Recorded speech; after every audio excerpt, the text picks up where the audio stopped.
We need our we need our weed. I don't wear it, but we need it.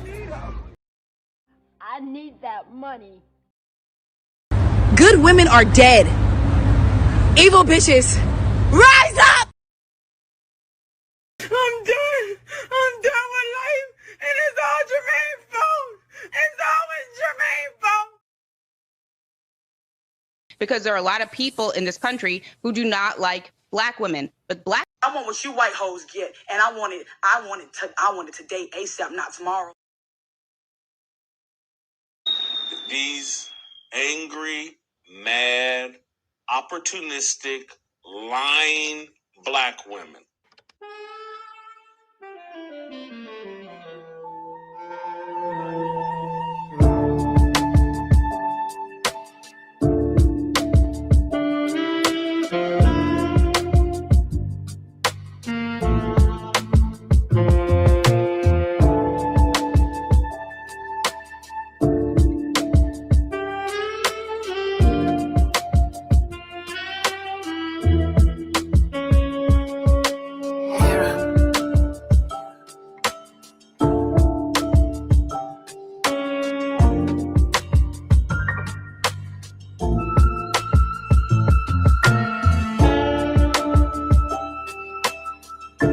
These blacks.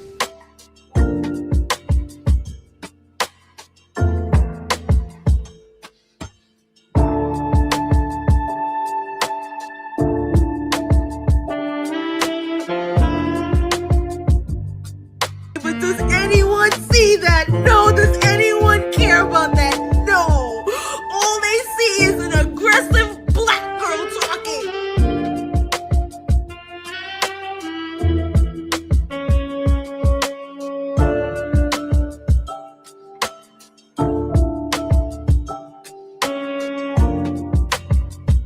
But I want to address this simping allegation. Do I simp for black women? Yes. I love black women. I don't like y'all niggas. It's an easy decision to make. Sorry.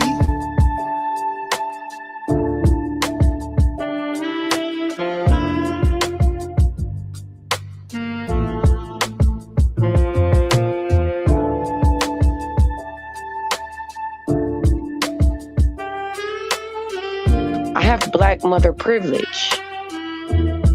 And I'm gonna start breaking that down for y'all. Because there is a privilege for me as a black mother. I'm not going to have the same relationship. My sons adore me. My sons will put their life on the line in a New York minute over me. My sons will lose everything they have over me. Over me? It ain't happening. My sons will turn on their father over me. Over me?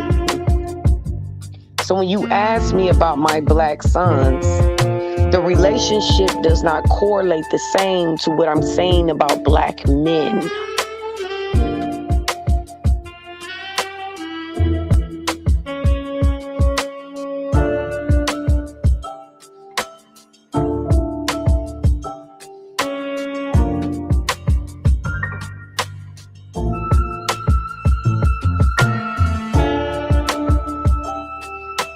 But if the man had to find out that his God was a woman, I say the black woman is God and Woman is God. I say the black woman is God. The black woman is God because, you know, she was the first organism on this planet.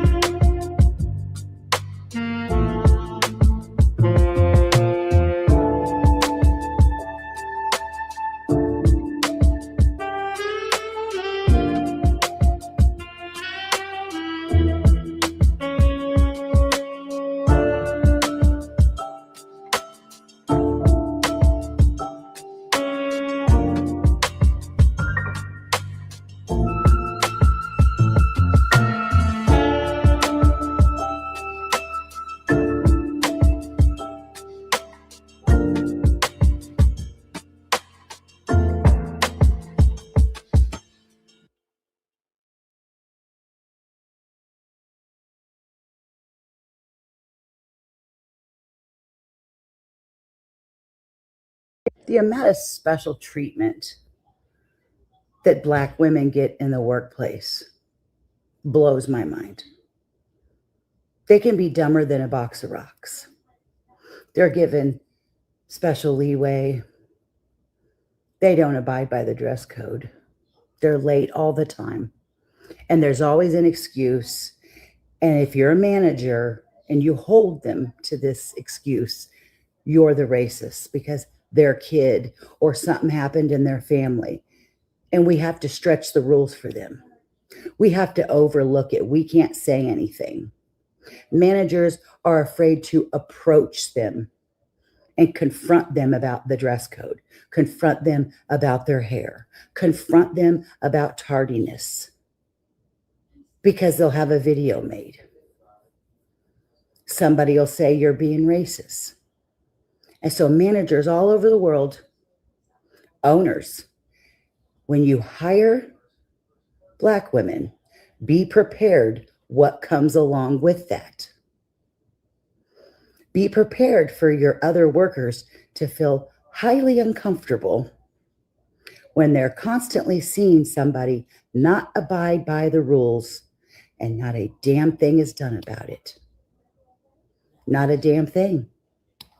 And most businesses will stand by and will put up with mediocre performances because they want to keep their doors open and they don't want a TikTok video made about how racist they are. Good morning. Good morning. Thank you guys for tuning in again. Gonna jump right into a deep conversation. I released a video yesterday about this very lady. In this video she dropped, and this morning I found some more content that actually I want to do a little bit longer discussion on. The Isaiah factor had a discussion. I didn't even really preview it much. I just saw it pop up and I figured let's just jump right in. And so the Isaiah factor was having a conversation about Black women. Are Black women being vilified in America? And I thought we could get into that a little bit today and some other things. I was exploring the topic just a little bit before we got on the show today. Let's kind of talk a little bit about Black women and their self-image and their reputation or reputational issues a little bit. Okay, fellas. And I think, fellas are noticing, but call me crazy, right? When it comes to Black celebrities and Black athletes, when I'm talking about men, I'm noticing that a lot of them are marrying or dating outside of their race, which there's nothing wrong with it. But here's the thing. I feel like Black women have somehow gotten a bad rep that we are the only ones that have unrealistic ideas about what a man is supposed to bring to the table, what he's supposed to be able to do, right? And we get more complaints about that, and y'all really claim, and I don't know how many times I've had to correct men and tell them that it's not a Black woman issue when it's a woman issue.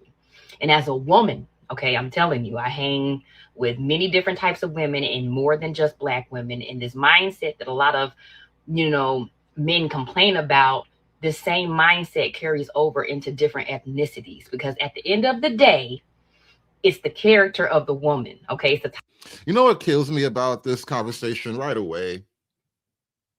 In a more positive setting, you would always catch Black people talking about the uniqueness of Black people, all the unique positive attributes of Black people. We're, charming, charismatic, we're beautiful, our melanin popping, all these things, right? Yet, how can we only be unique in positive ways, right? Think about it. So our uniqueness only applies to things that are generally positive attributes. We have no uniquely negative traits, which I find it hard to believe that you can only be unique in a positive direction, but have no unique quirks and foibles and flaws all your own. Type of woman you are marrying. Now, there are definitely, women that are not black, that have good character and probably definitely deserve the ring, right? But the thing is, black men are so concerned about black women, taking or half of what they earn, but they don't mind marrying outside their race, not considering she could do the same thing. So I just want to know, why is it only a black woman thing, right? Because I feel like y'all only feel that way because if you're sexually attracted to black women, you typically only date black women, then of course you're going to feel that way. You're going to think it's one ethnicity. No, a lot of women think like this, okay? It's not just a black woman thing. But what I am noticing, okay, a lot of black men, especially athletes, marry or date outside their ethnicity, which there's nothing wrong with it, but don't sit here and act. I think black women have this this kind of alpha blindness. Like, I don't know what she really means by a lot, but even among upper class black people, I think celebrities maybe stick out for obvious reasons. They're just incredibly visible. But by and large, interracial dating isn't a critically huge issue on either side of the fence, black or white. And I think a lot of times black women especially they make a lot of fuss about this particular issue, but it's just more of a problem of focusing too heavy on a minority, like really a statistical minority. But it's like the glaring, shining minority because it comes with, privilege and celebrity status and all that kind of thing. And so it's like you kind of attaching desires onto a thing that isn't as real as you think it is. Like black women are taking half of everything, but don't complain about the other ethnicities of women that do the same thing. If we're gonna be fair, let's be fair. Okay. Have we been unfair to black women, y'all? That's the question of the day. That is what we are exploring today by asking, are black women being vilified in America? We are really asking, have we just been a bit unfair to the sisterhood? Now, obviously, his choice of words was obviously racist. Apishly, like, there were other things that he could have said, but the fact that he connected it to, like, apes, monkeys, there's obviously a historical racist trope there. Like, we don't have to lie about that. So God only knows what else he would say behind closed doors or what else he would have said if that interview would have continued. I found it interesting that the first thing he mentioned wasn't even necessarily their looks as much as it was their reputation. I think that's something to just take note of, because I've said this before, I think women are unaware on sometimes how we shoot ourselves in the foot, anywhere from the years and years of black women going online and like talking about the ways in which they outcompete their men, they're better than their men, they're more accomplished than their men. So the ways that, I've been pointing this out for a while, and especially when it comes to like this online manosphere red pill type of content, you don't really need a lot of guys making a lot of harsh arguments anymore. Like at one point, that's basically what the manosphere was, because you didn't really have live content like we do now, where a majority of the bigger, most popular content and shows are kind of live characters, live shows, where back in the day, you would just listen to videos and have guys explain ideas to you. And there was less video content going around itself, where like the video sharing platforms weren't as widely dispersed as they are now. Now you got like Instagram and TikTok and Twitter and Snap and WhatsApp and all these things. You got all these different things where you can post and spread and share video media in particular. So now we're kind of like heavily saturated with not only just conversations where you can listen to women, black women in particular, just say what they think and talk about how they see things and what they do and what they believe in. Then you have the video to accompany it. And then don't even get me started on the police body cam video. Body cams have been hell on the entire black post George Floyd BLM narrative. Like the body cams have just, it was probably the worst thing ever to lobby to get all cops wearing body cams now. I'm telling you. They've made Black love somewhat of a public discourse and to a certain extent, somewhat of like a sociological study for some decades. And what that may mean for other cultures, it's not really necessarily a level up. Like other races of men don't see Black women as more attractive because they complain about their men not being on their level because their men don't have degrees. Because that person's looking at them like, what kind of broken culture are you coming from if you're saying that all the men in your community are not on your level? So I think some of the narratives, some of the messaging that have gone on over the last few decades, even if women weren't even necessarily aware of it, I think it actually worked against them as far as their overall reputation. Now, obviously,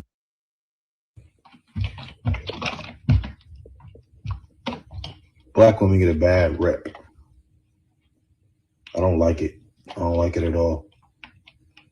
This nigga sound like he want to fight about it. Got his hoodie and his do-rag on. I bet he got on his black Air Force Ones. This nigga really ready to fight about the black woman's reputation. This is one of them black women is God niggas. But I don't like that shit. About to drop a dime on some of these niggas. We do a lot of to them. We don't protect them. Who's we, nigga? The mess out of them. Right away, bro. Who is we? What do you mean we? What have you done? What have you done that you need to repent for? I don't like it at all.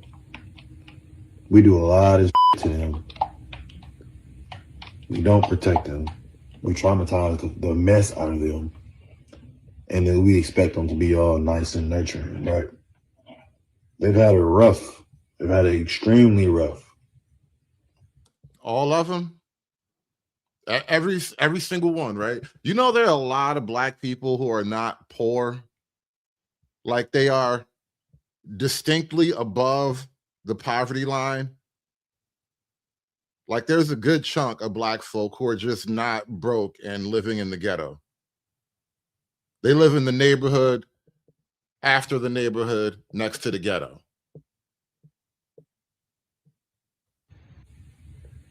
We've been letting them down for years.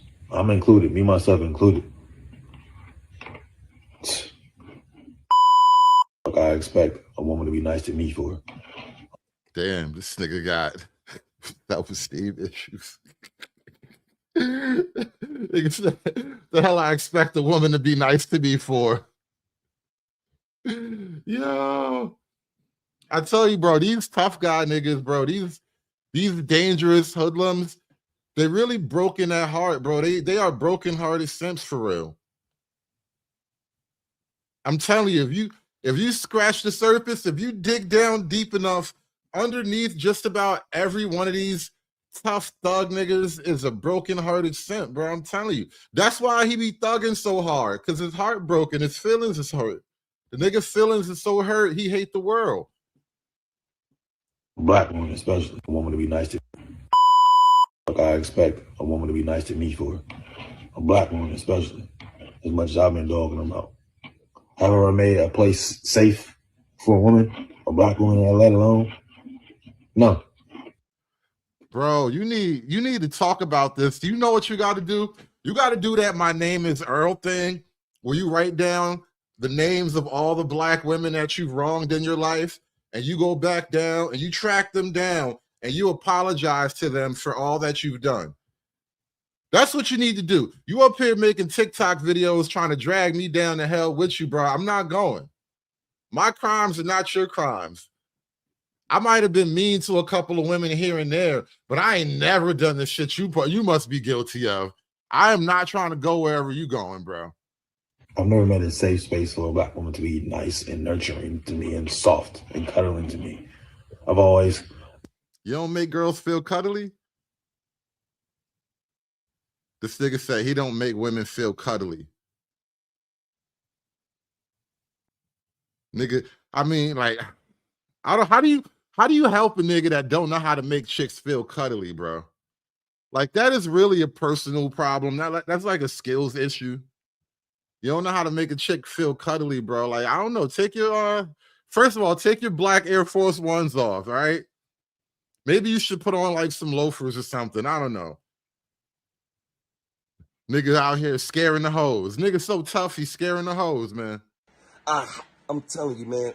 This the reason why I be hating niggas, man. I'm telling you, man. It just be us. I be hating niggas, man.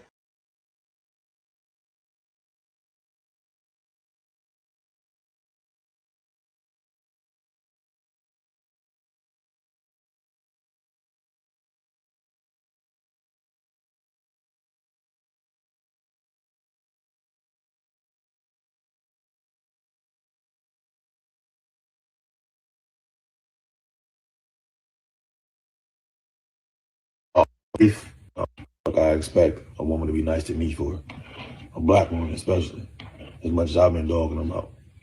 Have I ever made a place safe for a woman, a black woman, let alone? No. I've never made a safe space for a black woman to be nice and nurturing to me and soft and cuddling to me. Nigga don't know how to make the chicks feel cuddly. I'm telling you, man, you got to stop dressing like a nigga. You got to dress the part. You got to put on, you know, some loafers, maybe. Pair of corduroy pants. Remember corduroys? Got to put on some corduroy pants, you know.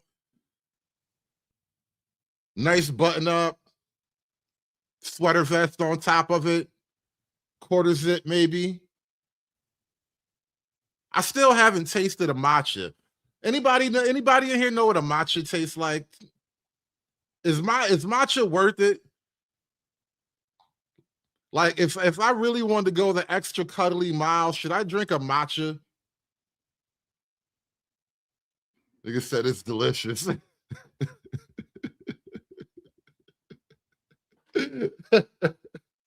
I don't know. Something about matcha make me suspicious. I feel like matcha is for like black dudes who only talk to white women. I don't know. That's just me being racist, though. I don't know. It could be delicious, though. It really could be. I've always made the place hard. So that's how they gotta be. You can't go around breaking somebody's trust, breaking their respect, and then expect them to be nice to you. Expecting them to be nurturing to you, be loving to you. You treat somebody hard, that's how they're gonna treat you.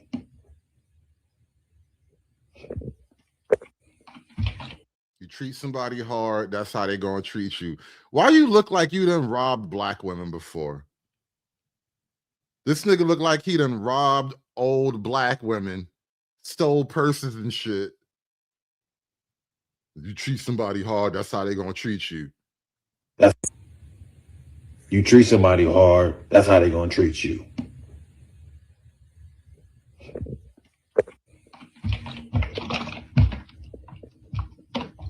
Black women get a bad rep. I don't like it. Black women get a bad rap, y'all. He don't like it. He mad. Is we mad though? Is it true? Is it true that black women just getting a bad reputation out here? It's his fault, honestly. He pretty much just owned up to it. I think we found Germaine. I think we finally found Germaine. We've been looking for this nigga for a minute. I'm done. I'm done with life. I'm done. I'm done with life. And it's all Germaine's fault. It's always Germaine's fault. Black women are the most educated group in America, but don't get it twisted. We're not out here collecting degrees for fun. We have to be twice as qualified just to be seen as barely competent. And even then, we're still underpaid, overlooked, and expected to prove ourselves. Let's be real, Black women don't chase education. We chase survival. Job discrimination is very real. A white man with a high school diploma can make more than a Black woman with a whole master's degree. Workplace bias is real. A Black woman with the same credentials as a white man are still less likely to be promoted. You know, first off, I'm not going to say this is like uniquely on Black women. This is like a woke Black people phenomenon, but like the constant victim seeking, victim splaining. Is that a new thing? Did we just coin a new term, victim splaining?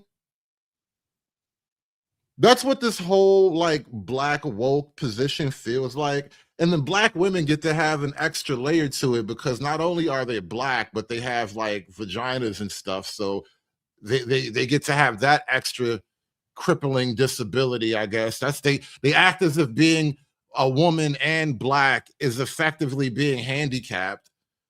And so then you have to listen to them do all these rounds of victim splaining. Pay gaps are real. Black women earn 64 cents to a white man's dollar, and somehow they still fix their lips to tell us to work harder. Speaking of the pay gap, shout out to my man Steven for joining the club. Steven just became a member of the gang. Please hit that like button, y'all. Thank you for supporting the show, and shout out to Steven, man. Thanks for joining the church. Get it again. Okay, I'm gonna say it again. I come in the name of Jesus. Repeat it after me, bitch. I come in the name of Jesus by the power of the Holy Spirit. We do. We get the degrees. We stack the credentials. We overachieve in a system that was never built for us. And the wildest part is, even after all that, we're still called unqualified, still questioned, and still told that we need more experience. Meanwhile, white men are out here getting CEO positions with half the effort and none of the student debt.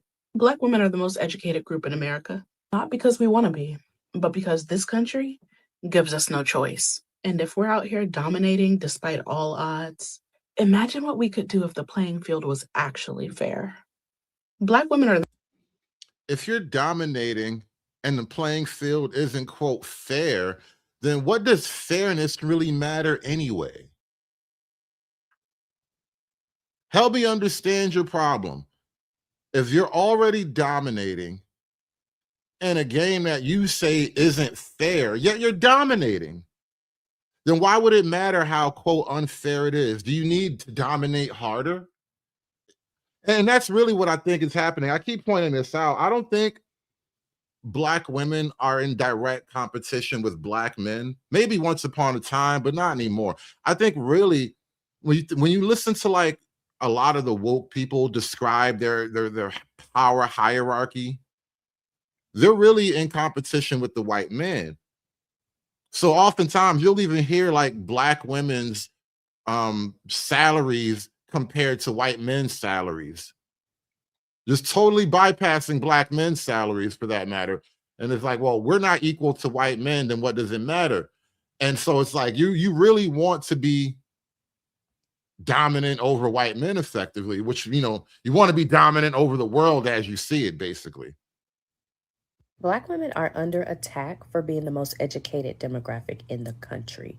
They are being punished and penalized for prioritizing their education and using that education to pull themselves out of poverty, get themselves into careers where they are thriving and can take care of themselves without struggle.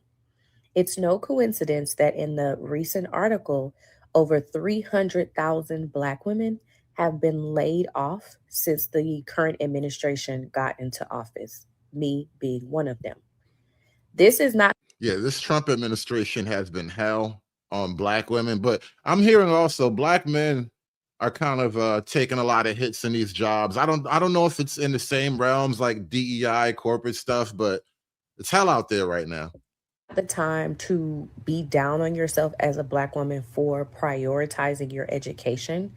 And I think now more than ever, as a response to that, Black women should get even more educated.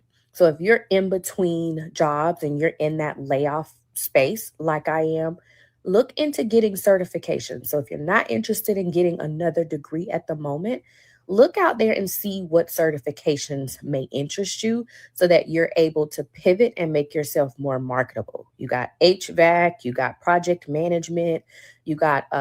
Black women want to get into HVAC? That's how bad it is out here? They trying to get into HVAC? That's crazy. When have you really felt like you've been in survival mode? I mean, I think just being a Black woman in general, you're forced to be in survival mode. Millionaire Black women who sit in like the front row at the Oscars are also in survival mode. All right.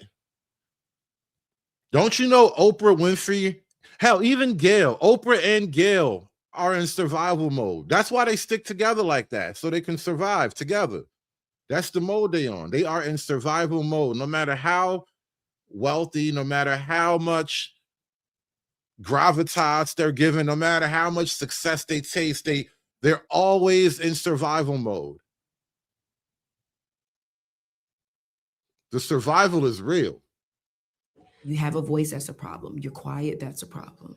Us even being pushed in this category of, you're such a strong Black woman. What does that even mean? Because it's like, while we get praised for being a strong Black woman, our feelings are not seen. We are, unfortunately, the least protected, and it is what it is. You know what I'm saying?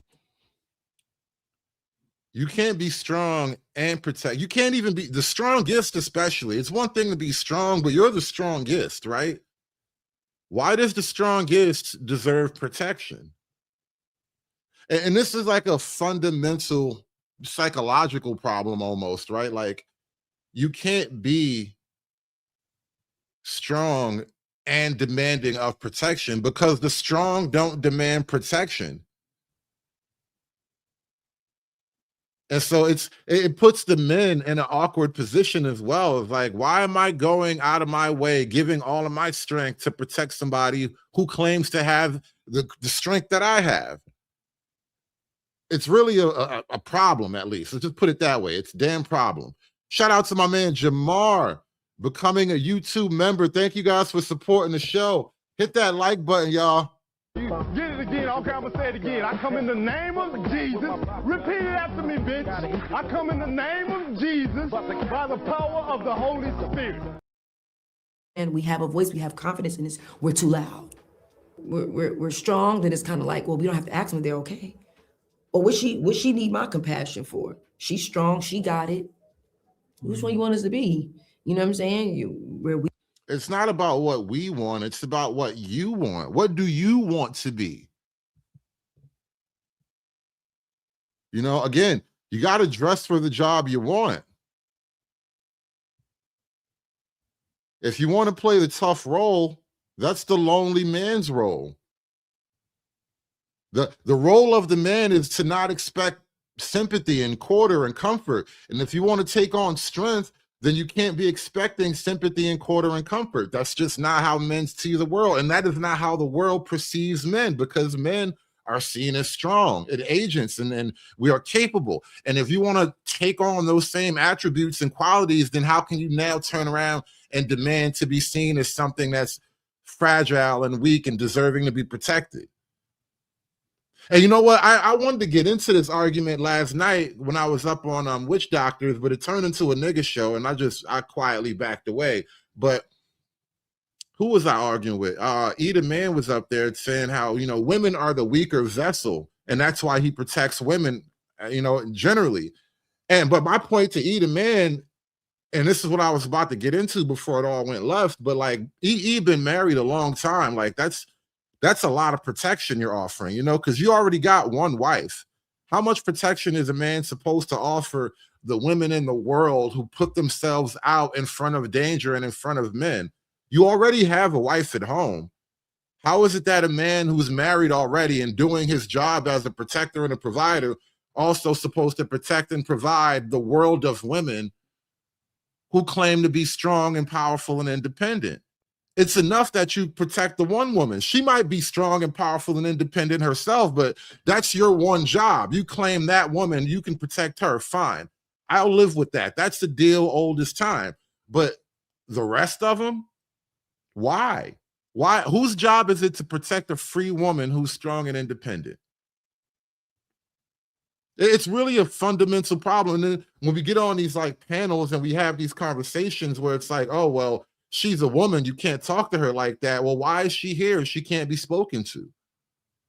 You know, nobody will do that for anybody else on the panel because everybody else is a dude, and you know, you don't expect dudes to, you know, need protection.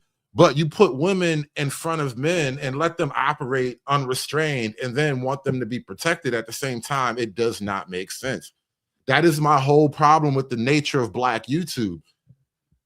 It's like this fake equality just turns into supremacy because you refuse to have actual equality. It's only putting a thumb on the scale. That's all it really is. You just put your thumb on the scale. But that's enough for me ranting about that shit. There's something else in there. Oh, what's going on, my man Gecko Sonic with the 5-ball? He says, no struggle means not trusting a man. That's the deal, right? There are no perfect solutions, only trade-offs, right? That was something Thomas Sowell was quoted as saying one time, and that is the reality of life. There is no perfect solution anywhere in life. They're just trade-offs. You get one thing for another thing. You know, you just hope that the good things you get outweigh the bad things. Those are the best deals in life.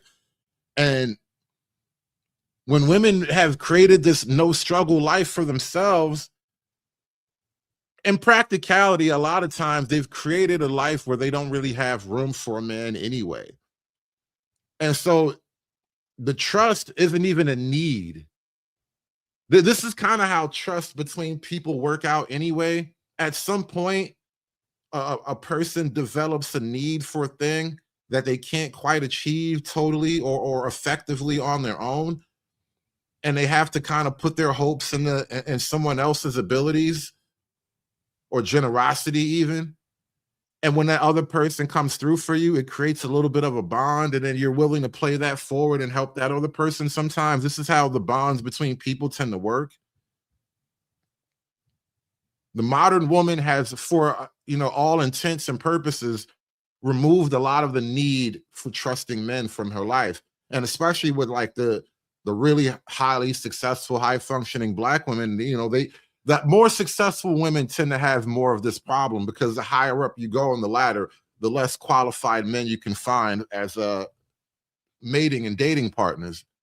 Then everybody's, stand up, you strong, sit down. It's like, well, which one is it gonna be? I know how it feels to deal with postpartum depression. I know how it feels like to not feel seen or not feel heard, or I know what it feels like to cry. The silent cries, the loud cries. I know how it feels.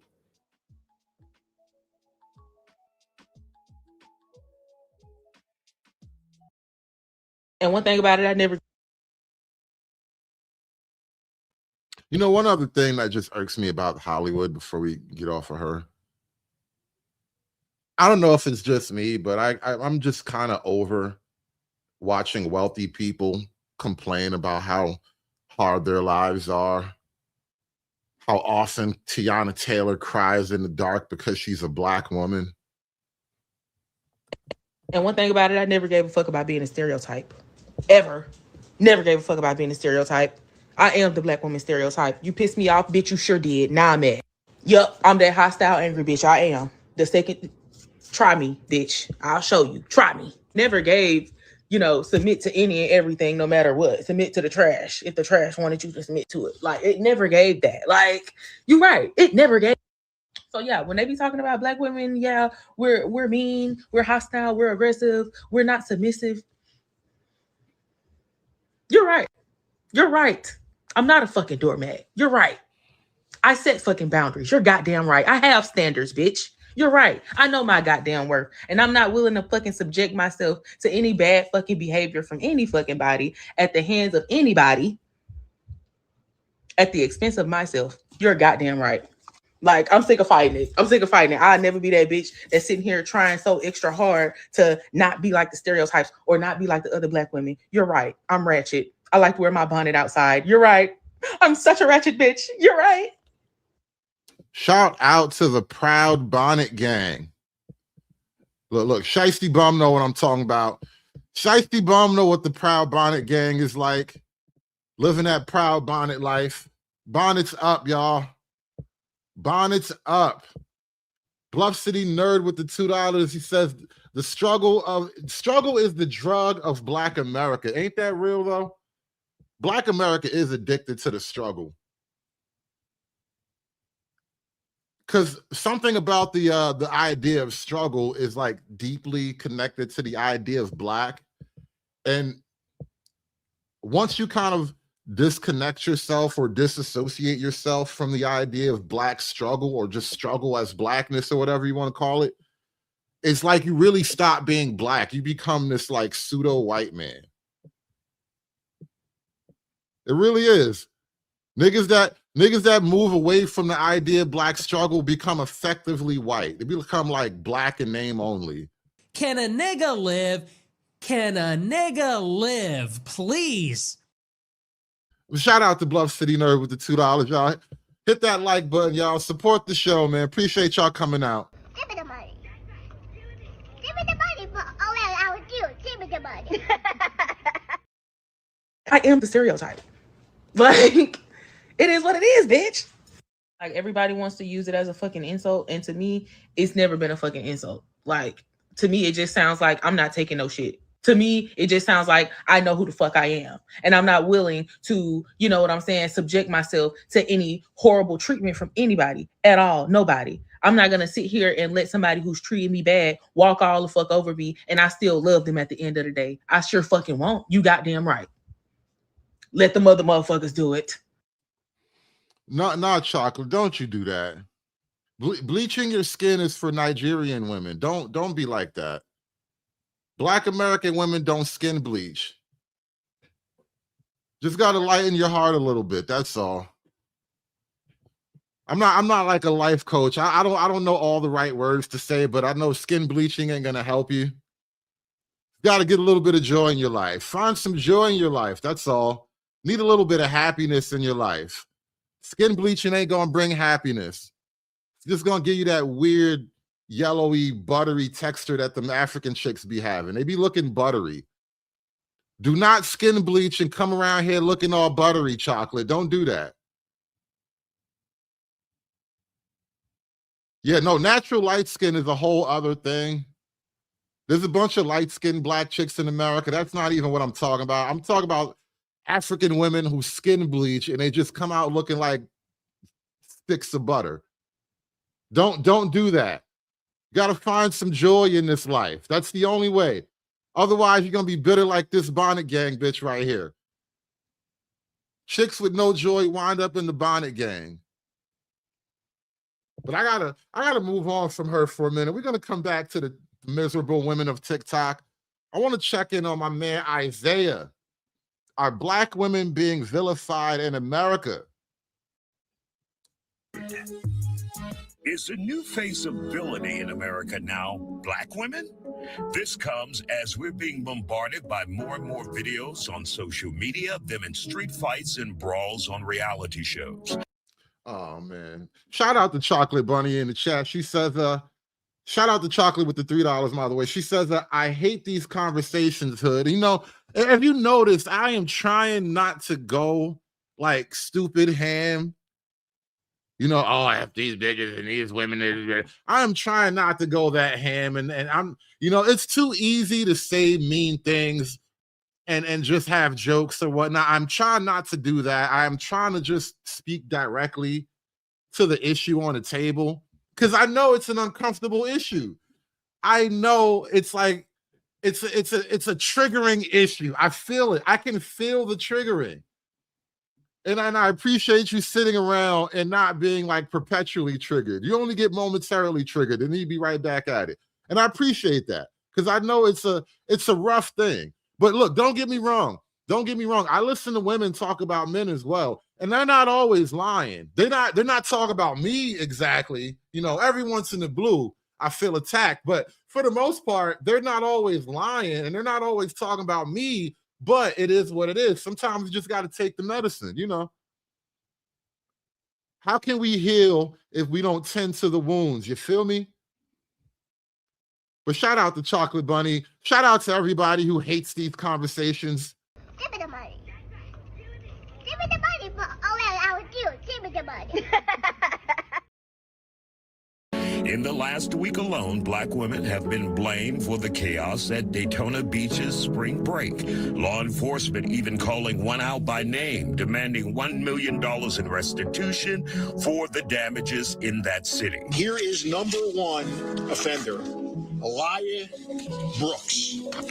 She got a certified letter basically saying that has come to our attention that you're advertising, promoting, or sponsoring, organizing or arranging via social media. Yo, Florida is not playing.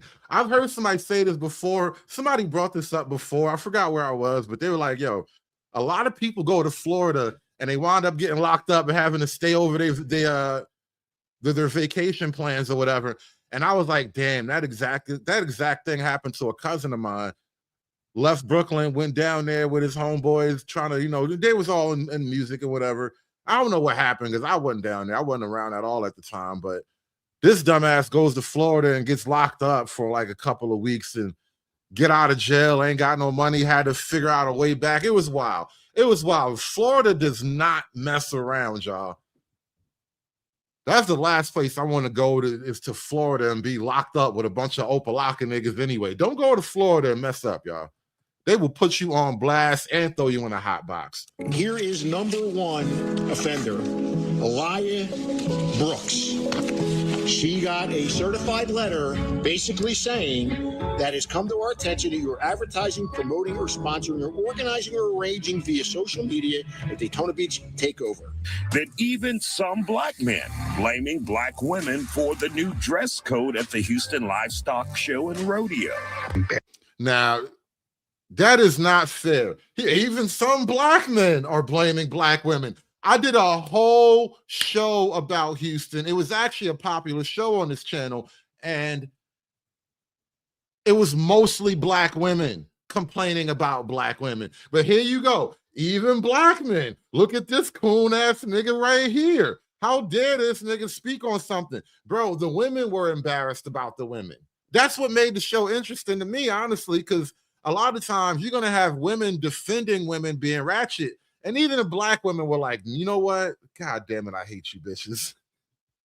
The whole show I did was basically black women doing this. Like the whole show was black women talking about other black women like this. I'm telling you, man, this the reason why I be hating niggas, man.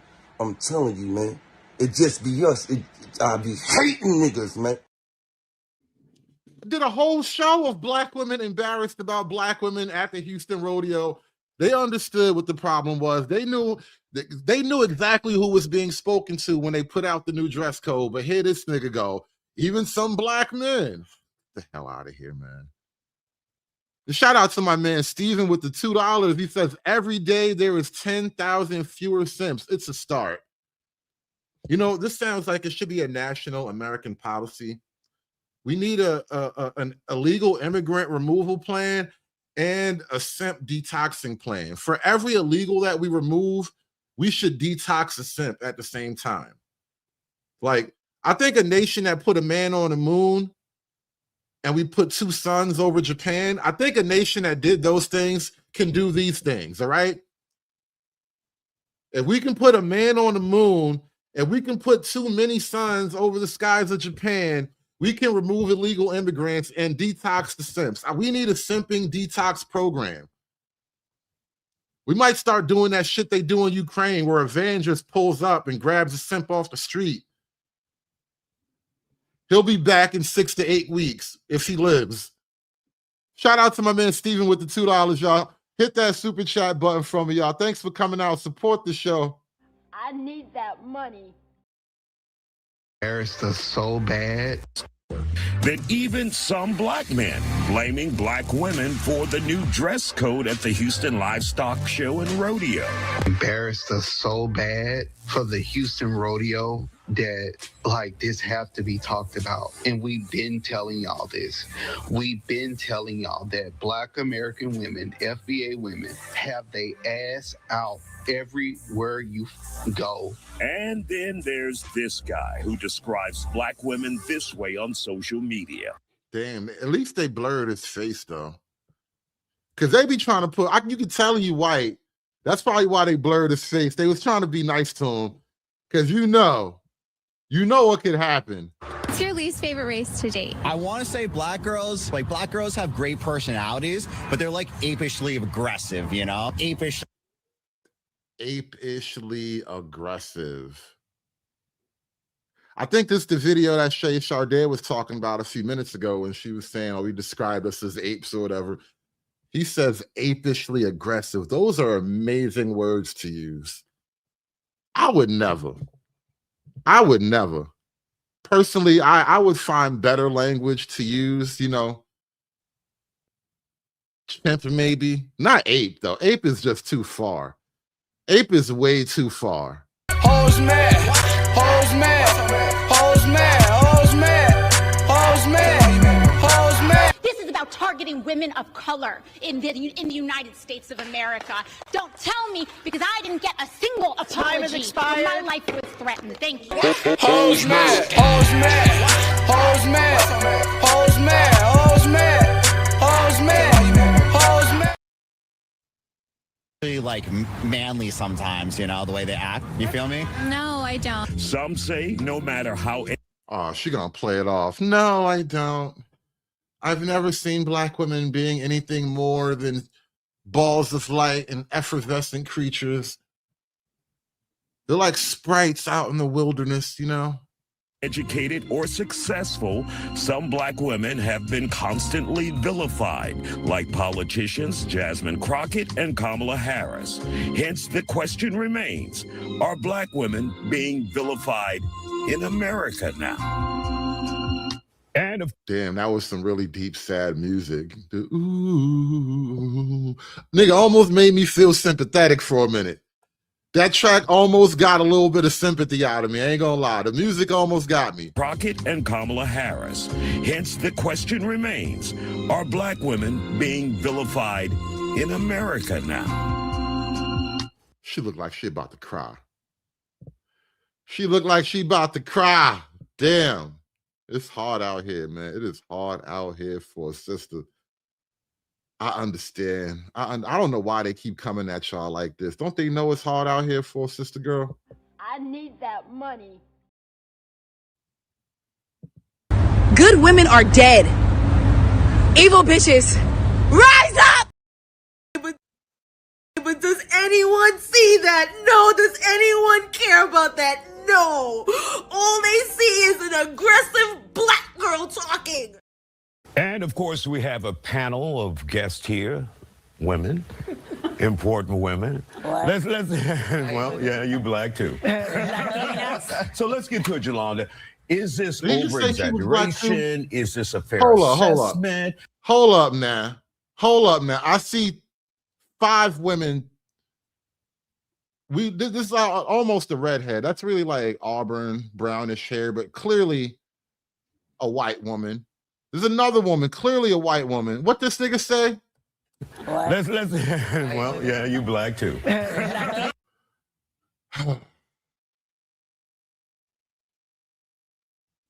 Everybody black together now. Hell, even white women, if white women hang around black women long enough, they be black too. If you say the words, if you bend the knee and say the words, you become black too. It's like knighthood. I dub thee Beckisha of the blonde hair. When I die, I'ma go to Snow Bunny heaven. Snow Bunny heaven. And of course, we have a panel of guests here, women, important women. Let's well, yeah, you black too. So let's get to it, Yolanda. Is this over-exaggeration? Is this a fair assessment? Unfair? Your thoughts about what we're seeing on social media bombarding us? So first of all, it's not new. Black women are always the boogeyman, like always. We're angry, we're aggressive. These are all things they say about us. And so I don't know why people are paying attention to it now. It was not true then, it's not true now. And if I am angry, considering black women are the #1 target of everybody, then I'm justifiably angry. If I am angry, so I'm gonna take it and I'm gonna own it. So again, this is not new, it's old, but you know what? I've been black all my life, I'm gonna die black. And the one thing I know black women will do is we will survive and we will thrive. And y'all can just keep hating, because for whatever reason, your name always on our lips. And your name always on our lips. You can't even have an attitude correctly. You're not even saying, I know what you wanted to say, but you totally messed that up. You had one shot. You had one shot on television. This was your big chance and you blew it. Their name always on our lips. Is that really what you wanted to tell me? Is that how that was supposed to come out? Just loud, proud, and wrong. Just strong and wrong. this is not new, it's old, but you know what? I've been black all my life. I'm gonna die black. And the one thing I know Black women will do is we will survive and we will thrive. And y'all can just keep hating. Because for whatever reason, your name always on our lips. And You said she on the sauce. She had a couple of drinks. They probably had champagne in the what do they call the room where the guests sit? It's like the green room or something like that. She had a couple of drinks of champagne in the dressing room or the green room or something. You know how when you go to these little things, they have a little spread laid out for the guests. You know, some meat, some cheese, some wine, some olives. You know, a little charcuterie. She was partaking a little bit this morning. That's all. so we must be doing something because you want our lips, you want our backsides, you want it all. You want our color, you roasting yourself, you're looking old before your time because you want everything Black. You want to culturally appropriate. All right, Angela, let's hear from you, your thoughts about this.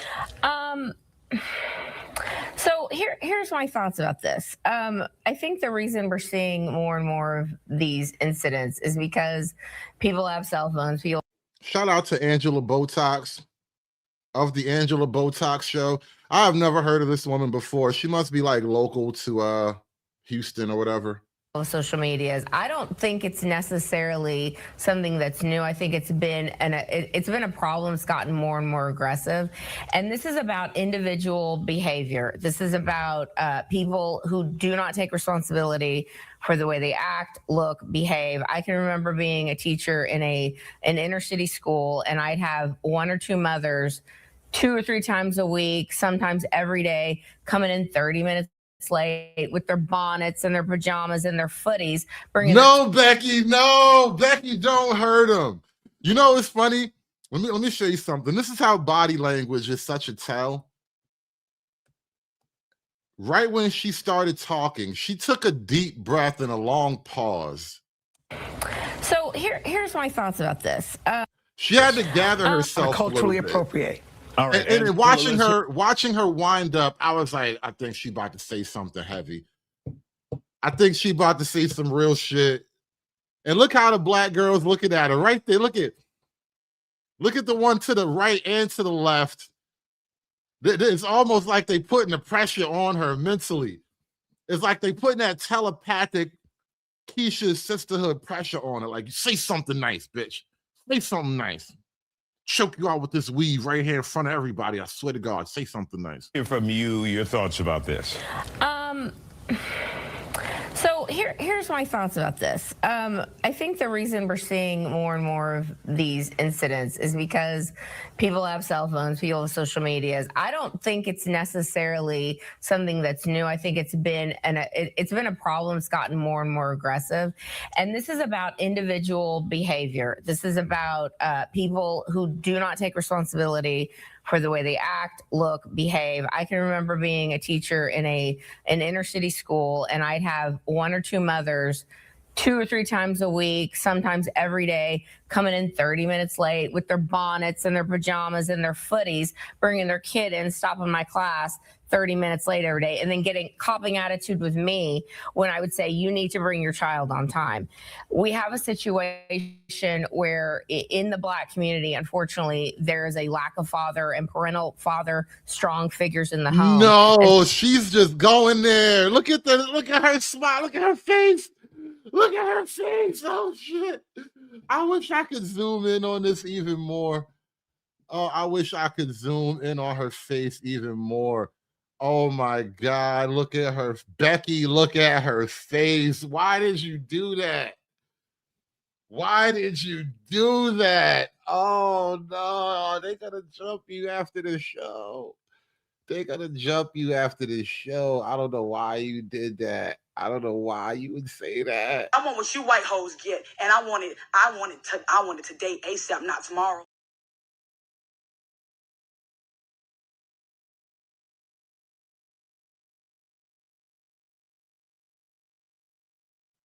She went right to the fathers, huh?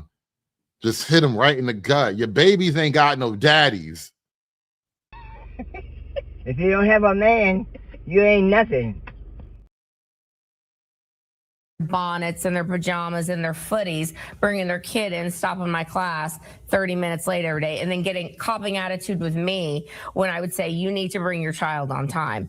We have a situation where in the Black community, unfortunately, there is a lack of father and parental father strong figures in the home. And so you're seeing a lot of behavior because of that outcrop of that. And instead of like blaming whitey or blaming slavery or whatever the things that are going to be.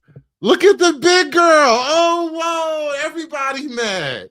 The whole goddamn team is mad. Look at the big girl on the side. She just took a big ass deep breath. She's like, she literally did a. Instead of like blaming whitey or blaming slavery or whatever the. Look at her face. Her eyes about to fall out. Wow. Isaiah, what did you do? What did you do bringing these white women into this conversation? You should have known better, Isaiah. Listen, I could tell when a nigga spell his name funny, he be doing some funny shit. Why did you bring these white women up here to do this, Isaiah? This was supposed to be about Black women, and here you got this white woman up here talking reckless in front of the sisterhood. They was up here supposed to be defending their reputation, and you got this Becky up here talking about all these things. They don't want to hear this shit. They don't want to be told about these things. This nigga Isaiah slipped him a Mickey. He brought a ringer in. Shout out to Bluff City Nerd with the $2. He says, my girl Becky dropping that fire. She dropping that fire right now. When I die, I'ma go. When I die, I'ma go to Snow Bunny Heaven. Snow Bunny Heaven. These blacks. Shout out to Bluff City Nerd, y'all. Support the show. This is getting wild. I'm glad I didn't preview this. I am watching this totally raw for the first time. They just dropped this video like this morning, and I'm amazed so far what's happening. And the girl, look at girl in the Africa dress. Big girl in the Africa dress, eyes about to hit the floor. She like, oh, I know this girl did not just talk slavery in front of all of us. The other white woman, she's sitting there like, I mean, well, yeah, the white girl's got a point. Oh, man, what is this magic? What is this madness? What are we doing? I thought this was a show for Black women so they could address their issues, not have Becky come up here and talk crazy in front of them. Make it stop. Make the hurt stop, please. Like, when I would say, you need to bring your child on time.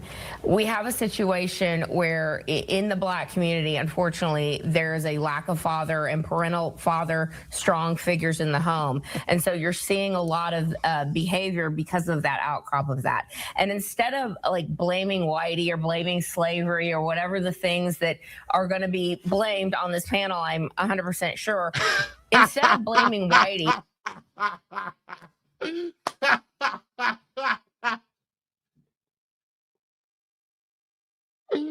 Oh no, she just can't stop. This is like watching a Jordan hits reel. It's just all dunks and 3-pointers. God damn it. Damn it, this is like watching Jordan in the 90s. Oh man, it's just dunks and threes.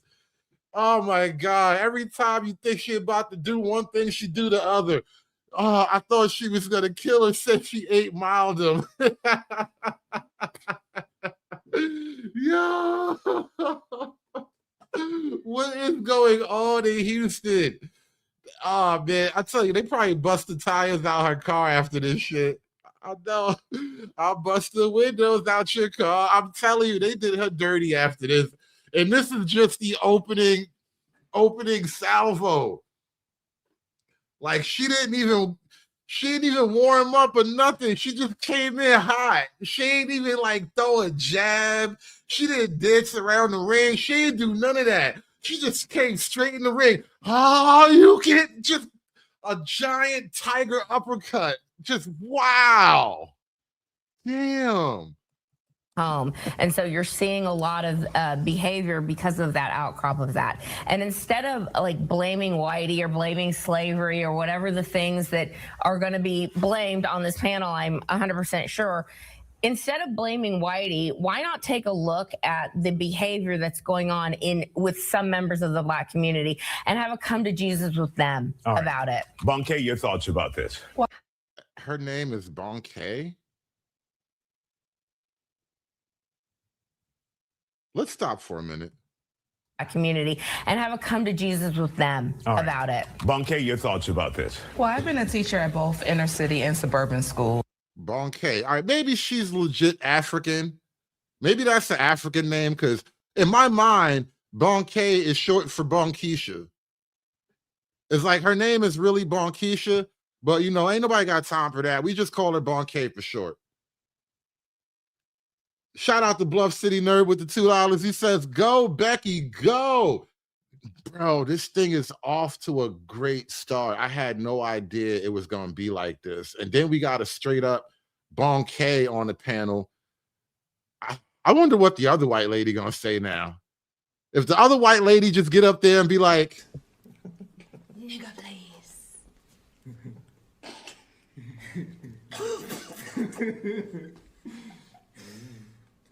Serious.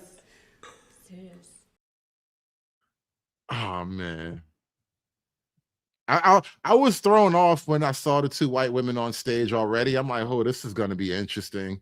Talking Black women topics, and you have adding any white woman to the conversation is already risky.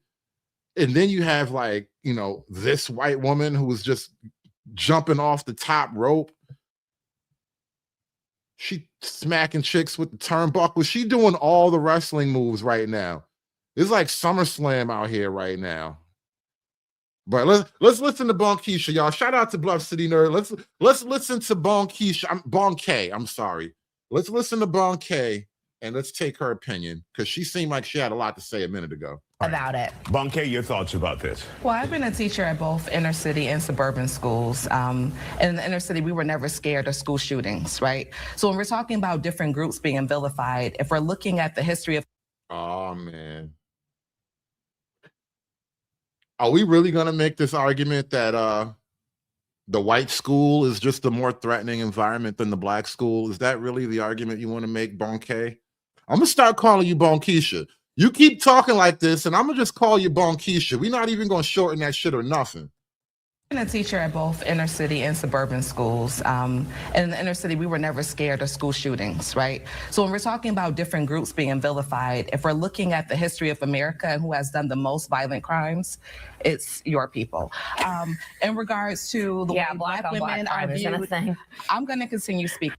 Here we go. Race war. I need a button for that. I need a drop or something for that. I need like Cartman from South Park screaming race war. I'm pretty sure Cartman has said that at some point. I need that drop because she just did it. She wants to smoke. She's mad. She big-backed and big mad. I'm going to make sure that you're not intimidated right now, are you? I want to make sure you're comfortable, because as a Black woman, that's what we have to do in order to have a platform, right? In order to be able to speak uninterrupted, you have to make sure that you make somebody else feel comfortable. So outside of what we're seeing on social media, we know that 600,000 Black women have been laid off, have been pushed out of the workforce, when we continue to be the most educated group of people in this country. And if we're looking at this panel, that's also evident. All right, Carmen, let's hear from you. Your thoughts. Oh my God. Now, this just turned into like a YouTube panel. This shit just went to the Chitlin circuit. It just became the Chitlin circuit. This is all it really is. And if we're looking at this panel, 1,000 Black women have been laid off, have been pushed out of the workforce, when we continue to be the most educated group of people in this country. And if we're looking at this panel, that's also evident. That whole education stat, y'all just be running away with that shit. Y'all ran to the moon with this whole education thing. And it's like the most untrue, overhyped, inaccurate statistic. Black women are more educated than Black men in terms of college degree attainment. But that's where the competition ends. That is where the competition ends, all right? They are more educated than Black men. Like Shiesty Baum has a degree and I don't. But her target isn't being better than me. She wants to be more educated than like the white man and the white woman. And I don't think that's true. And you want that to be true. And that's just not the way it is. So you can take pride in being more educated than me, but that's not what you really want, is it? Carmen, let's hear from you. Your thoughts about that. She ain't lying. Okay, well, I graduated magna cum laude in a language that I just learned at the time because I am from Venezuela. Oh, she's not a white woman. She's a Latina. That was that's like a ringer. They slipped a ringer in there. Why does the Latina have representation on this panel right now? Why are you being replaced by Latinas on your own show? This was a show about Black women's reputations. I can almost understand having a white woman in there just for the controversial take. They probably knew she was going to be controversial. She's probably like that on her show. So, you know, they knew what they were getting. But why'd you add the Latina in there? And we see the aggression in this panel with Yolanda and here to my right, and that's the problem. But now let's talk about Kamala and Jasmine Crockett. You know, Carmen Montiel, a conservative politician. Oh, shit. You know what that means? A conservative politician. Anytime you hear conservative, anytime you see conservative politician as a part of their title, it usually means one thing. I'm telling you, man, this the reason why I be hating niggas, man. I'm telling you, man. It just be us. I be hating niggas, man. If you're a conservative, it's almost a guarantee that you be hating niggas. Jasmine Crockett is the best example of somebody that instead of representing their community with grace, is just being loud, is just being aggressive, and is dancing in the halls of Congress. Oh my God, this is a true chick fight. This is a race war, a chick fight. This is everything I ever wanted. Oh my God. It's so beautiful. It's so beautiful. You got a whole race war chick fight going on here. I could have never imagined. I'm about to cry. I'm really about to cry. It's so beautiful. And then we have Kamala, which we all know she got where she got on her knees. Her story is way long, and she just got where she got because she filled many boxes in the DEI. Let's talk about merit, not about color. As a Latina, I don't feel any woman of any color with that behavior represent me as a woman. I'm a minority. I want people to... Ooh, now listen, I've been tracking this Texas thing. I've been keeping an eye on Texas, and the women, the Black women in particular, and you know, the niggas is following the Black women because that's what they do. But the Black women in Texas are basically boycotting the primary because Jasmine Crockett lost. And they're looking at the Latinos like, oh, so y'all not really with us, huh? You don't believe in Black female leadership? That's how the Black people in Texas are looking at the Latino community.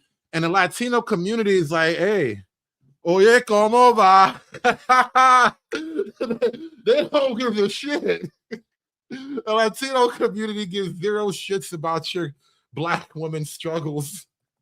Where she got on her knees. Her story is way long, and she just got where she got because she filled many boxes in the DEI. Let's talk about merit, not about color. As a Latina, I don't feel any woman of any color with that behavior represent me as a woman.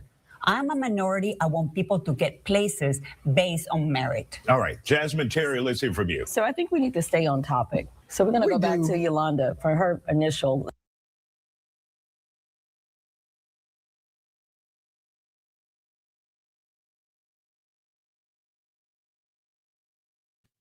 Please bring it back to topic. You got to keep it focused, man, because these two non-Black ladies, it was like in the 90s when Snoop came through and crushed the buildings. This is like the East Coast, West Coast hip-hop beef right now. And they got y'all looking crazy right now. Fight back, Keisha. Use those degrees. Let's go back to history, right? Black women were told to cover their hair because it made white women uncomfortable, right? So I thought you were changing the goddamn subject. God damn it. You really want to have this race war? You really want the smoke? Oh no. I thought you were changing the subject. The subject was about black women being vilified. Black women have a bad reputation. Why'd you bring it up to white women again? You see, you need to learn how to fight this fight a little bit better. Sometimes you got to be strategic. You got to be asymmetrical. Don't just go straight ahead running into the castle wall. Sometimes you got to build a tunnel under that motherfucker, you know? Sometimes you got to launch some catapults, some artillery into that shit. You can't just run straight at the castle door. God damn, she just did like a whole berserker charge. Behavior represent me as a woman. I'm a minority. I want people to get places based on merit. All right, Jasmine Terry, let's hear from you. So I think we need to stay on topic. So we're going to go back to Yolanda for her initial. Let's go back to history, right? Black women were told to cover their hair because it made white women uncomfortable, right? So the reality is, whether you breathe or not, baby, we're the standard. And that's what it is. The beginning.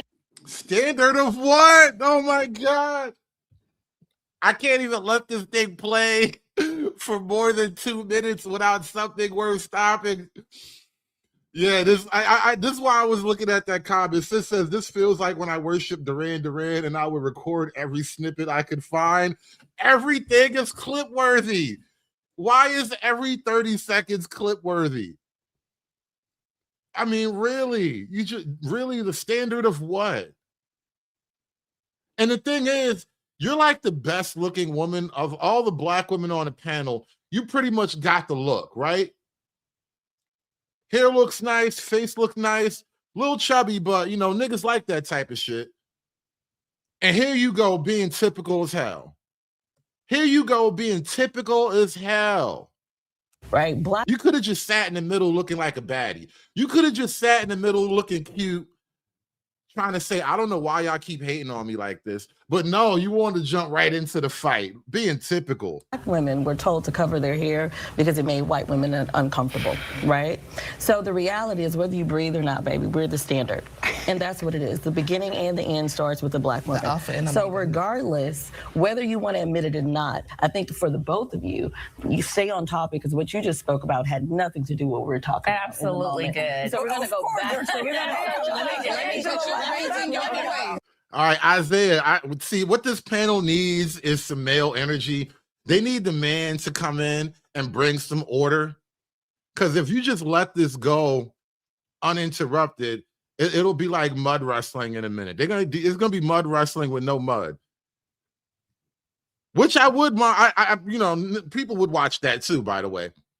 If this turned into an all-out knockdown, drag out fight, people would watch that too. It'd be a members only pay-per-view type of thing, but still, Isaiah, you need to get up there. You need to say something. You have to exert control over this panel, bro. It's getting out of hand. Shout out to Steven with the $2. Make women register for the draft. Equality. Listen, I'm gonna show you my first candidate. I don't normally do this, but since we're talking about the draft and equality, smash that super chat button. This is my first candidate for the draft, y'all. Hulk! Smash!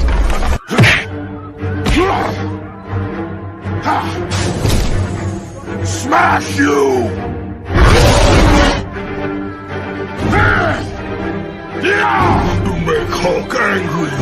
You not like Hulk angry! Hulk no like fighting girls.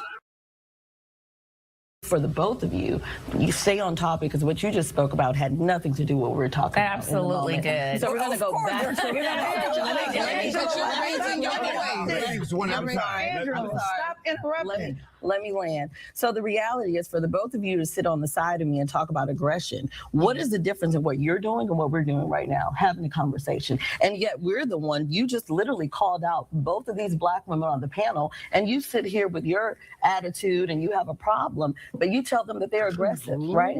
Well, I have a long story with Yolanda. So we talk about it. She mad because I whooped her in the congressional race. So the black women, you were let me finish, please. Oh, they got beef. They already got beef. See, the black girl on the end and the Spanish girl with the brown hair, they know each other. They got drama already. So you brought tension into this conversation without even trying. And I've graduated magna cum laude. Aggressive. Let's normal. Thank you so much. So as a black woman, we're going to talk about history and we're going to talk about facts. So the moment that you realize that black women are the standard in who we are and what we provide into this world, into what we give to America in general. Sin says, why do I feel like going on that show is always going to be an L? I don't think it's the show's problem. I think it's this overblown racial ego trip. And it's like everywhere. And I don't even want to say it's every single black woman, obviously, but a lot of black folk believe in this melanated magic bullshit. I am the standard. We are the originator. I mean, they're basically defending the black woman as God on the panel. You can't blame the show for that. But if man had to find out that his God was a woman, I say the black woman is God, and black woman is God. I say the black woman is God. The black woman is God because, you know, she was the first organism on this planet. That's really where the L comes from. When you go up in front of the world and you have a gigantic, enormous, gargantuan, galaxy-sized ego, and you have horrible statistics to go to like contrast your ginormous ego, it looks bad. That's where the L comes from. The L doesn't come from just being there, being black. The L comes from getting up there and saying, we're the best at everything and you just hate on a bitch. That's where the L's come from. And you know what? People with humility tend to carry their L's better. That's the other side of it. Having humility means that you get to carry your L in a way that people don't even notice it. People don't even hold it against you that much anymore. But when you refuse to carry the L, people will dump gigantic, huge size L's on you because you refuse to carry anything. And so because people don't want to carry their little L, they wind up getting backed into the corner by big L's. And that's what happened on this panel today. You got a bunch of chicks who refuse to carry any L's, and now they're on stage looking bad. You need to understand that. And so the reality is everyone gaslight us and tell us who we are and, oh, you're so aggressive. No, we're not. But when you sit here, you jump behind a microphone and you're yelling and screaming and giving your attitude and what you do, it's okay, it's acceptable. Hang on a minute. Wait a minute. And you're the same person. Let me finish. And you're the same person talk about calling Jasmine Crockett Miss Ratchet. She's Representative Ratchet. So the reality is when you sit here, we're right here, you're considered as being applauded for what you do, right? But the minute a black woman has an opinion and we have something to say, it has nothing to do with having an opinion. All right. We'll be right back, and we'll let them continue this conversation in just a moment. Stay with us here on The Factor Uncensored, and later we'll hear from the men. Stay with us. Later we'll hear from the men. Oh, there's men involved? Oh, man. I don't even want to hear from the men, honestly. I listen to niggas talk all day long. I want to watch the girl-on-girl race war. Why do you even got to bring men into it? Men will only ruin it. Adding men to this discussion is only going to ruin it. Let the Beckys and the Keishas and the Marias fight it out. Okay. Welcome back. It's a big question tonight. Are black women being vilified in America? Let's get back to our guest. So if this is a problem that we've constantly seen over the years, over decades, how do we address it? I don't think there's a way to address it. You know, I mean, what I think the ladies next to me, at least two of the ladies next to me do, is put on their big girl, black girl panties and like just stop the whining. And you know, it's interesting. You're talking about education, it's merit. Well, I mean, I'm a lawyer. I graduated magna. You know, the irony, especially for, you know, her or any of these woke chicks up here to talk about whining. What is it? I mean, isn't a part of this whole black woman, I'm the most hated, I'm the most pressed, y'all trying to be like, isn't that whining too? Like for somebody who whines all the time about how everybody hates them and how everything is hard for them, How dare you tell somebody else to not whine about you whining? I just think it's ironic that you would, complain about somebody else whining. Black girl panties and like just stop the whining. And it's interesting, they're talking about education is merit. Well, I mean, I'm a lawyer. I graduated magna cum laude. I mean, I was voted the most outstanding senior at the University of Houston. And I'm a double minority. I mean, I'm a Black woman. When I walk in a room, I'm Black. And the first thing they say, ain't the Latina woman a double minority too?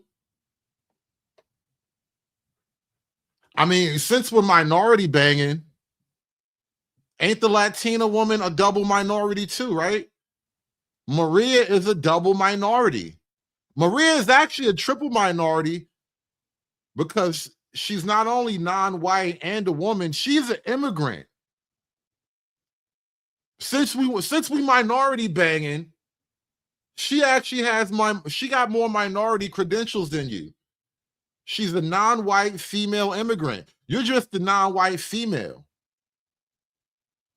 Is all I'm saying. Since we're minority banging, is that I'm aggressive. You know what? Matter of fact, my mother taught me to look you dead in your eye when I'm talking to you and speak because I have something to say. And it's interesting that Angela's trying to act like she's a wallflower. Angela got one of the biggest mouths on this panel. And what she always does. Everybody is going directly at the white woman. I find it. Notice they don't even really want to fight with Maria that much. They already know Maria is not the one. They want to fight the white girl, though. I find it interesting. Everybody's got the most smoke for the white woman. And she's with it, too. She ain't scared of these hoes. Angela literally has no home training. Angela does not allow people to speak. She always interrupts because she tries to distract. I'm not worried about Angela because when she's moving, she ain't saying nothing. She's whining. She's trying to get... Now, mind you, the title of the show, the topic being discussed is, are Black women being vilified here? And I got to tell you, they're not really helping the whole vilification argument. I mean, because listen, let's not even put too heavy a negative connotation on vilify. Even if we soften it up a little bit, women who are willing and capable of engaging in hostilities are not deserving of a soft reputation. That's not how you get the soft reputation. By always jumping headfirst into the fire, you do not earn the soft reputation. The camera to look at herself. Now tell me why that's not aggressive. All right, Angela, let's hear from you. I mean, Sarah Palin, Christy Noel, Marjorie Taylor Greene are all aggressive. And it's so funny too. And shout out to Island Girl. She says, the reason I have no Black women as friends, not even as associates. And that's one of the things also, and this is one of the things that makes it like odd in Black spaces when you're having these conversations and you're listening to these conversations. There's an understandable, if not, ridiculous frustration when you hear white people make criticisms of Black community behaviors and habits and whatnot. But the fact is, Black folk know exactly what they're talking about. We just don't like to hear that shit. Can we talk? The majority of the workplace harm that I endured came at the hands of a Black woman. The amount of harm in the workplace in my career has come at the hands of a Black woman or behind the behavior of an insecure Black woman. While we are all out here trying to find our joy, building community where we can, sitting back, resting, I think it's high time that we actually start doing an internal audit of how we treat each other, especially in the workplace, while we are figuring out like who's staying and who's going, okay?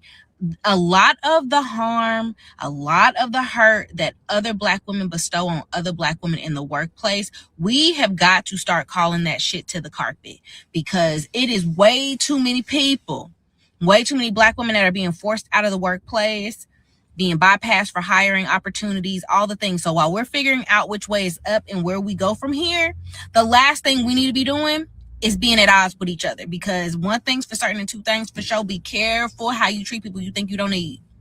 Because there has been some situations that I have found myself in where the very person that caused me harm is the very person snooping around, asking about me, getting some time on my calendar, seeing if I'm good for a cup of coffee. Like, while we're resting, we need to start doing some internal audits of how we as Black women treat other Black women. Thank you all for coming to my TED Talk. Do something to find your joy today. All right, let's hear from Angela. This is the way this woman walks around in the world, ladies and gentlemen. I don't walk around in the world like that. Absolutely. And I guarantee you that most of the people on this panel do not walk around in the world That's like that. why you got fired at HISD. No, that's not why I got fired at HISD, but So that's I think- right. I'm Go not ahead. done. Hang on a minute. Lawyer voice. Hang on a minute. Thank you. Here's the thing. Look, back to my whole premise here. This is about individual behavior. And if you're seeing a spate of Black women or Black people in general just acting wild and out, dressing like hoes, ghetto ratchet behavior, and people are calling it out, not just white people, Black people are calling it out, Hispanic people are calling it out. They're tired of it. That's why this Black fatigue thing has taken hold. And again, with all Damn. Hit him with the Black fatigue bar. Black fatigue is forever with us. Look, even Black people got Black fatigue. Chocolate says, I'm on the white lady side. Look, Black folk have some of the most acute Black fatigue because most white folk get to go home at night. You know, for a lot, it's like when you work in a prison, you know, your day might suck because you're around inmates all day, but you get to go home at night, right? Imagine hating the inmates and you're an inmate yourself, right? That's kind of the thing about Black fatigue. You know, the Black people, I think Black folks feel Black fatigue the most acutely because you never get to go home and escape it. It's in the house with you. Hell, sometimes it's in bed next to you. There's no escaping it. It's just there. Like, all due respect, the women on this panel are not who people are annoyed with, okay? Because the women on this panel are very successful, are very articulate and well-spoken. And I think instead of being defensive about you literally just insulted Yolanda and said this is how she walk around in the world. She's the exception. I'm not worried about her. She's the exception. Instead of being offended by saying that this might be a problem with certain Black people, why not have a conversation in the Black community about that? All right, okay, and now that is kind of the problem that everybody kind of runs into when you have these Black discussions. You're only allowed to stay at the surface level, and then if you go below the surface, you have to blame the white man. And nothing ever gets fixed, right? You always have to distract, obfuscate, muddy the water. You can never just directly focus on the problematic issue. And that's kind of why things don't change, because you're not allowed to change things. Stand by for just a second, guys. I'm having a little technical issues back here. I'll be right back with you.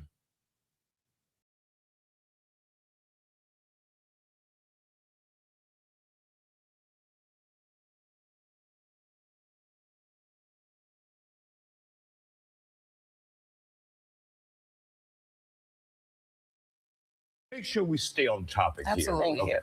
Okay. I think this panel is a microcosm of what we're experiencing. No matter how we present, we're still considered the same thing, right? I intentionally lowered. Now, here's the problem with the panel, right? The white lady pointed out actual behaviors that she observes.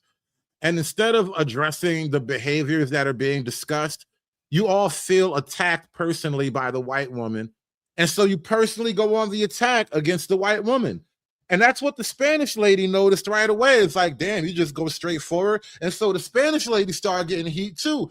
But that's really what's going on here. You feel personally attacked and you can't talk about the issue. which is why the reputational problems persist, you know? My voice a few decimals, and I was still called aggressive by somebody who has never met me, right? Going back to the social media trends and what we're seeing, and then the outlash, at the end of the day, and Jasmine, right? She pointed this out, Black women, we are the backbone of American culture. So if we're talking about clickbait. Here we go again, this grandiose ego. There is nothing as huge as Black people's racial ego. Well, maybe one other group, but I don't want to talk about them. We know that in this economy, attention is currency. Absolutely. So of course they're going to come after Black women because we continue to always move the needle when it comes to any kind of metric you want to look at. Any kind of success metric, any kind of attention metric, going back to beauty standards, we're often emulated. And the truth of the matter is our divine essence is what's intimidating. And so you find these very visceral. Didn't I call it? They are defending the idea of the Black woman as God. She just said it right there. Our divine essence. What the hell is your divine essence right now? What does that even mean? It means you think you're godly. But if man had to find out that his God was a woman, I say the Black woman is God, and Black woman is God. I say the Black woman is God. The Black woman is God because, you know, she was the first organism on this planet. And you believe your own godly mythology. This is part of one of the functions of a lot of this Black pseudoscience and Black pseudo history is to effectively create a mythology that supports the idea of the Black woman as God, which in and of itself creates a kind of hierarchy because you niggas is only ever kings.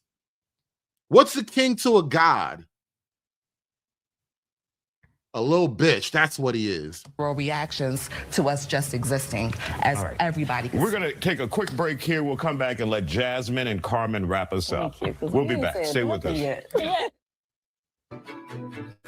Welcome back to Top. And what's going on? I know we got a handful of ladies in the chat right now listening. I appreciate y'all coming through. As Chocolate Bunny said earlier, she hates this type of content. And I appreciate y'all sitting through and listening to this because I know it's bitter. It's rough. And you don't even want to hear all of this stuff too, but I think it's fascinating because it's not even like I'm just sitting up here talking about how awful women are. I'm trying to get over that. I'm trying to move on from just running my mouth about how terrible women are. I'm just going to let women talk for the most part. I vowed to let women talk. Remember that whole hashtag, let her talk? That's what we're doing now. We're just going to let the girls talk a little bit, at least for today. And then after listening to the women talk, you tell me if I sound as crazy as everybody tells me. Because I just think if we let them talk, it'll all make sense. Vicky, is our Black women being vilified? Carmen, wrap us up. Well, bad behavior always takes precedent. And sadly, many times the minority with bad behavior is... Hey, Shiesty, don't get banned out the chat, all right? I will let the girls jump you in here. Because I'm progressive like that. What is being exposed. And this is the reality of what we're seeing. And that's where in occasions, like for example, when Yolanda behaved like that, she is also acting in bad behavior, even though she's a very accomplished woman. So why don't behave properly and in the manner that people expect as a state representative, as a U.S. U.S. Congresswoman in the case of Jasmine Crockett? All right, Jasmine, close us up. 30 seconds. So the question is, are Black women being vilified? Yeah. And I have a question for the both of you. Do you see this in America today? Black women being vilified? Can you answer yes or no? No, it's about those women. It's about behavior. The reality is you guys do not exist in reality. And honestly, furthermore, it's actually shameful because you sit here and you don't see the racist things that you do right now. You don't see it. And you literally...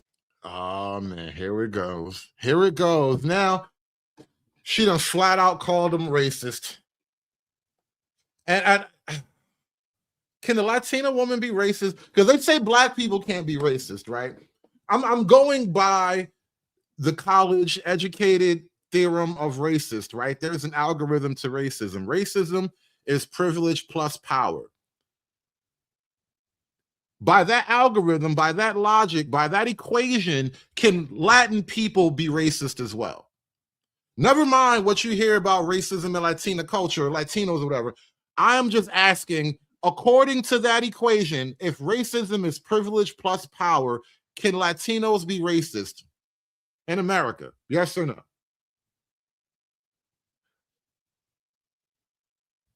Whether you're joking off camera, on camera, whatever, you don't see what you project out regarding Black women. And it's actually sad, because to sit in between the both of you, and we're letting you know that we feel vilified, and you have no sympathy, no empathy. You have no. Let me finish. Right. You feel vilified. It's about you feel vilified, but you don't feel anything about the actual substance of the argument. Any of those Houston videos that he was talking about, the Daytona Beach video, speaking of Daytona Beach, because I had a bunch of other stuff to go through. I kind of got stuck in these clips right here. But let me pull up a bookmark I had on Twitter. Let me open this page up real quick, because I didn't even start talking about Daytona Beach. We spent so much time talking about Houston spring break. It's almost like Daytona didn't even happen.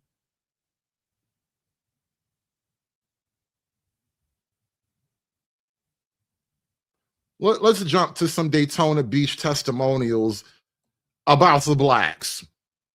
Daytona Beach spring break is the ghettoest, trashiest shit that I have ever fucking witnessed. I don't know where the fuck these people came from, but they need to go back. I work at a business on Beachside, and so seasonal. I'm like, oh my God, I can't wait for spring break. I can't wait for a bike week. Go the fuck home. Y'all are literally the worst of the worst fucking people to come and visit another city. You disrespectful, ungrateful, nasty pieces of shit. Like dead ass. Go look up the Daytona Beach spring break 2026 videos. Well. The bitches, nasty as fuck. At least the guys are like sweet and respectful and have like a fun demeanor about them. The bitches are just nasty, pissing in the back of my store with their vaginas smelling like fish. Shout out to black men dodging the reputations. Look at that. Niggas did a Matrix dodge on that one. We just dodged those bullets like, woo, did a whole Keanu Reeves move. Not hitting us with that. The niggas dodged the whole reputation bullet. She just said it. The dudes, because, dudes are dudes, right? Dudes, we drink, get into a fight every now and then, somebody might get kicked in the head, guy shit. But the women, just nasty, ratchet, bad attitudes. You're urinating in the back of my stores with your vaginas. She said your vaginas. Shout out to the black men dodging reputational issues. Niggas started rocking quarter zip 6 months ago. Next thing you know, reputation start changing. How is that? And you know what, Chocolate Bunny, I think you're absolutely right. She says she was talking about the Houston women. Chocolate Bunny says those women on the panel, they are not racist toward the BBC, just the women. Because you know what that is, Chocolate? All women hate women. That's really the irony of something like misogyny. I could never hate women as much as women hate women. And all of my misogyny, I be doing misogynist push-ups and pull-ups and chin-ups. I do misogyny sprints and shit. And I could never hate women as much as women hate women. And so when you're talking about like this whole like race war, gender banging panels, this girl on girl race war that we were just watching, it's not even really a racist thing. There's like a racial overtone to it because, it's distinct visible groups. But even within groups, all women hate women. Men just get in the way. I am just in the way. Me and my misogyny are negligible. We are really just in the way. Women hate women in a way that men could never, ever access. Like, for me to hit the level of misogyny that women have for other women, I would glow like a Saiyan. My hair would go blonde. I'd get like a glowing aura. be walking around like a Super Saiyan and shit. Like, there's no way for me to hate women as much as women do. Daytona Beach spring break is the ghettoest, trashiest shit that I have ever fucking witnessed. I don't know where the fuck these people came from, but they need to go back. I work at a business on Beachside in slow season. I'm like, oh my God, I can't wait for spring break. I can't wait for a bike week. Go the fuck home. Y'all are literally the worst of the worst fucking people to come and visit another city. You disrespectful, ungrateful, nasty pieces of shit. Like dead ass. Go look up the Daytona Beach Spring Break 2026 videos. Well. The bitches, nasty as fuck. At least the guys are like sweet and respectful and have like a fun demeanor about them. The bitches are just nasty, pissing in the back of my store with their vaginas smelling like fish. Literally, my whole back of my fucking restaurant smelled like pussy because these bitches are fucking nasty.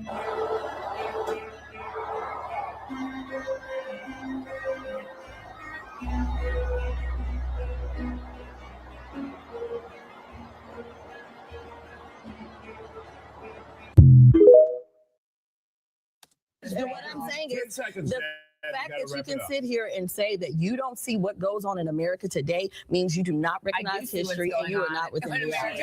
Thank you, ladies. We'll be back. We'll talk to the men next. Sees it about bot behavior. Welcome back to The Factor Uncensored. We're talking about black women being vilified here in America. Joining us now, the men to talk about this subject. We have podcast host, the biggest community activist, Derek Muhammad, radio host, TD Blackshear, and his name is the biggest. And it's not even this guy over here. How is your name the biggest and you're not even the biggest? This is literally false advertisement. I would want my money back. He's not even the biggest. This nigga's like number 2. He's probably really number 3. About bot behavior. Us now, the men to talk about this subject. We have podcast host, the biggest community activist, Derek Muhammad, radio host, TD Blackshear, and CEO of Regal Media, Todd Smith. All right, Derek, your thoughts about that? Is a big nigga. Hey, chat, is the big guy sitting or standing right now?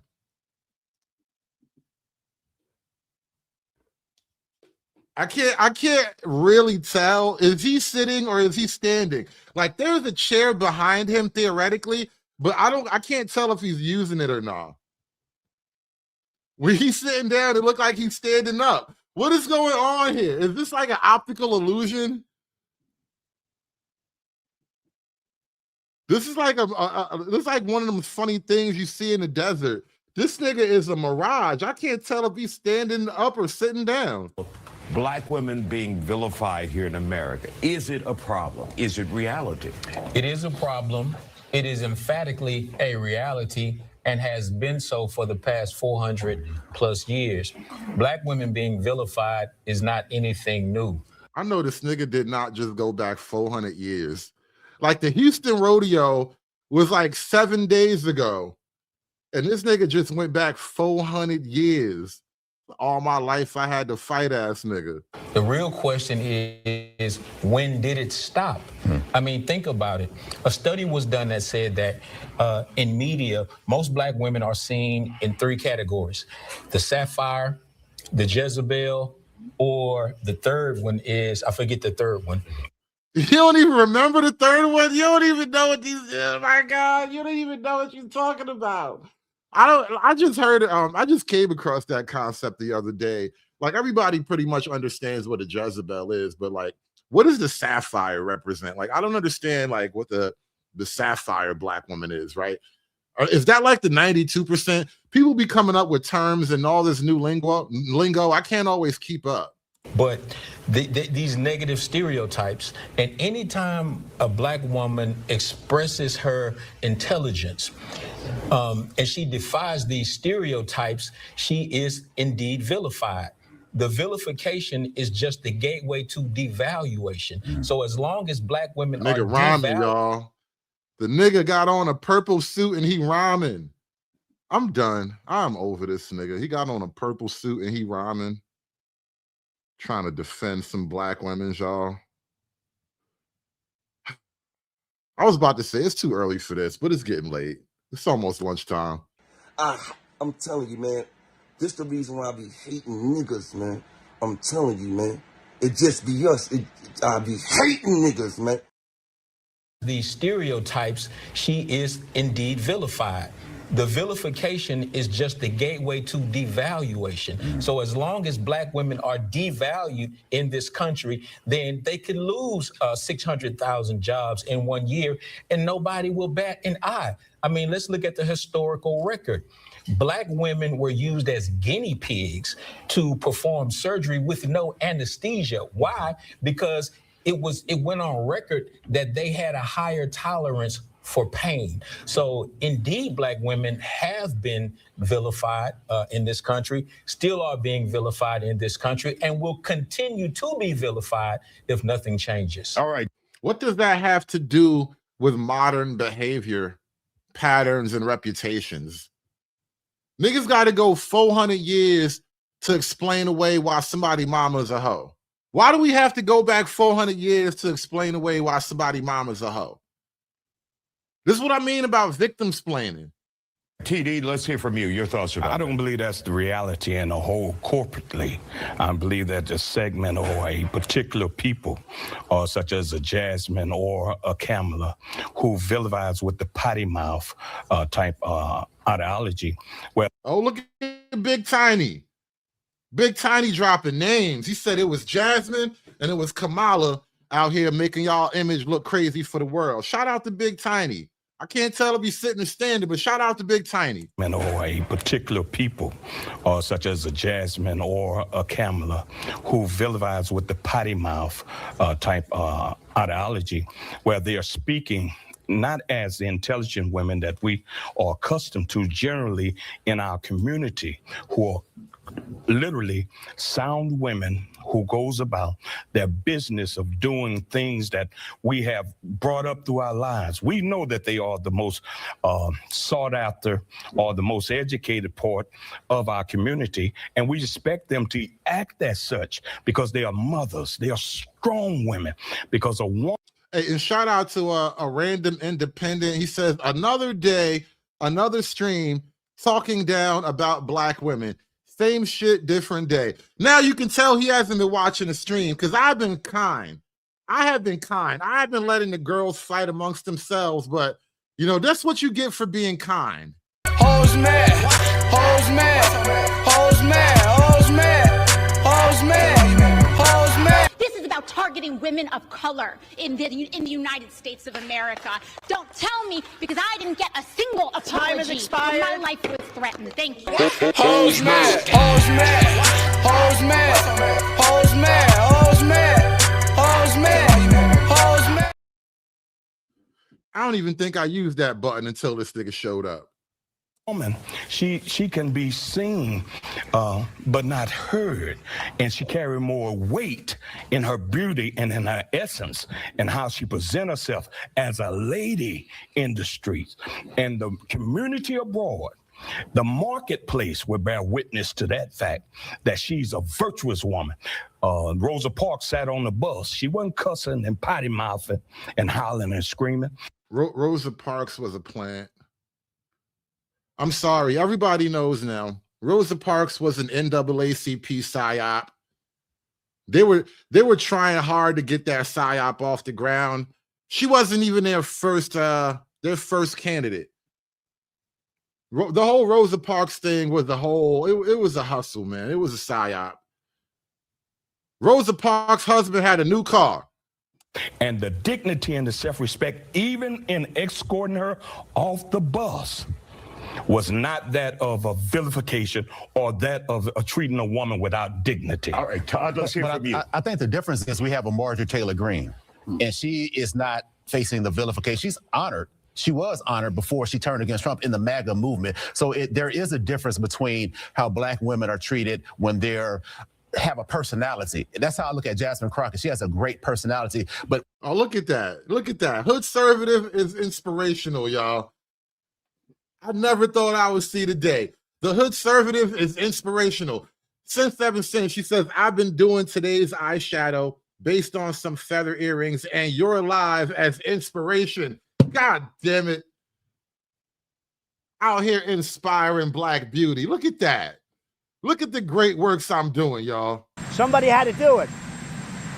I am the chosen one. Somebody had to do it. Why do we have to shrink who we are? Why do Black women have to shrink who they are, shrink their swagger, shrink their personality to fit somebody else's definition of what a classy woman should be? And like Brother Muhammad said, it started 400 years ago with the vilification of Black women, how Black men couldn't even speak up for their woman when they were raped by the slave master, when they were sold off. And it goes back to Black men also with hip. These niggas simping hard. Shout out to Big Homie. Big Tiny, the only one keeping it a buck. These other niggas, they put on their good clothes to come out and simp today. Calling women B's and H's. So I blame everybody for the vilification of Black women except Black women. We all have a responsibility to play to make sure that image is protected. Chocolate says she wouldn't date none of them. And you know what? I wouldn't even judge you about that. I would mind my business. You know what? You stay single another day. I ain't even mad at that one, Chocolate. You got to pick your shots. And make sure we defend them when they are devalued by some other people. All right, the biggest, go ahead. Well, I want to start off by saying I love Black women. So let's start with saying that. Oh my God. You know what? That's where the white girl went wrong.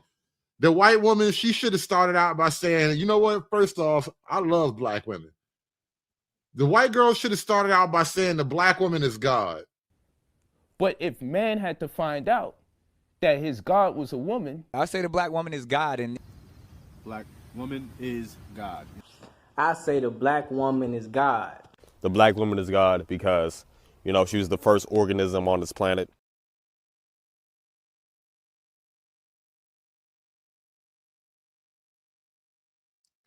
I hope he about to drop some really hard bars after that. Because sometimes dudes, they try to get in the door with first off, let me just say this, I love Black women. And then he hits you with the gut check, but some of y'all feet stink. Like, he sometimes that's how they really get in the gate with that one, but I don't know. I don't know. We'll see. Let's go. Because I didn't watch none of this until I went on live with it, so we'll see. And make sure we defend them when they are devalued by some other people. All right, the biggest, go ahead. Well, I want to start off by saying I love Black women. So let's start with saying that. Sin, should I do a video on Lotto? I wasn't really planning on covering it. Is that the kind of stuff you guys want me to do videos on? Should I make a video about Lotto having a baby with a 21 Not Savage? But I do think that they are vilified, but I think they have reason to be angry. They have reason to speak their mind. I believe a lot of times they move with a lot more masculine energy because they're in defense mode all the time. They've been scarred, they've been taken advantage of, and I believe that's why it gives. It's so easy to vilify them because they're always trying to defend themselves. They always want to prove something to the next person. They have to work a lot harder than, the other women in the world. You know what I'm saying? So that's what I think about it, man. And you said because of almost a protection mechanism. Now, you know what's interesting about this, right? The amount of racial wagons circling, right? That's all they're doing. They're circling the wagons. Only the big dude kept it a buck, right? He ain't even like say anything extra egregious or harmful, but he was keeping it a buck. Like, no, we definitely are seeing a lower quality version of Black women, because I imagine if you're of a certain age, especially if you're like 65, 70 something, 80 years old, you remember a time when women were radically different. And so to be of a certain age and to just watch the progression of life and the deterioration of social norms and customs or whatever, it's hard to not notice things. And I don't even think you have to be like that brave to be a little honest about some things, and that's all he did. He was a little bit honest about things. Whereas everybody else who's Black, the men and the women, they just circle the wagons and it looks ridiculous. You know what I mean? But like, how do you fix things? How do you move anywhere if you're constantly circling the wagons? You'll never get to where you need to be if all you do is circle the wagons. They use the masculinity to survive. Yeah. Would there be something necessarily wrong with that, guys? Derek? Well, I don't think that there's anything wrong with that. The problem... You know, Chocolate, that is a good topic. Them Africans do want to steal your reparations. I was talking about that a while ago. These destiny swapping ass niggas. We might do that one. I don't know. We'll see. With the vilification... To survive. Yeah. Would there be something necessarily wrong with that, guys? Derek? Well, I don't think that there's anything wrong with that. The problem with the vilification, I think it starts with the double standards. I have a problem with, see, I was raised by strong black women who had very strong personalities. This did not make them angry black women. The problem is when you've been abused.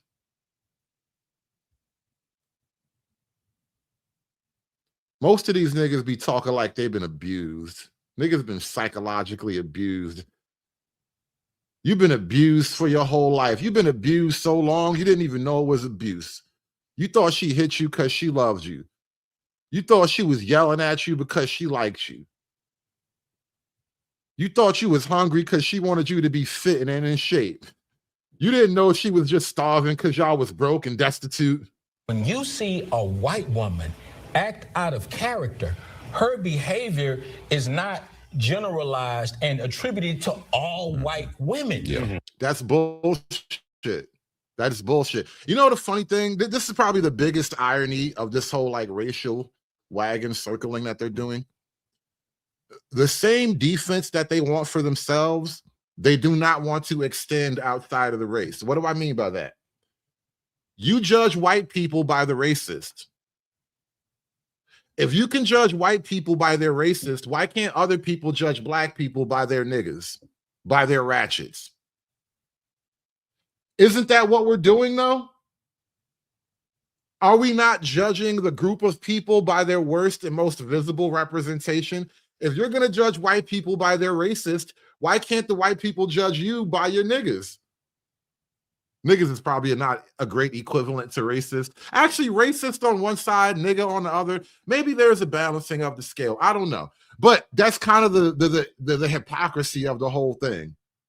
If you see a black couple of black sisters and they fighting at the beach or whatever, why are we having a conversation about black women in general based upon the out of character behavior of a few? And that is where the double standard comes in. And that is why we have this nigga punching his fist in his hand because he is so mad about niggas talking about Keisha. He'll fight. Little tiny bald-headed nigga. He looks so tiny next to these other two guys. to stand up and defend black women as a whole. And we have to separate the exception from the I bet his feet be dangling off that chair. He looks really tiny.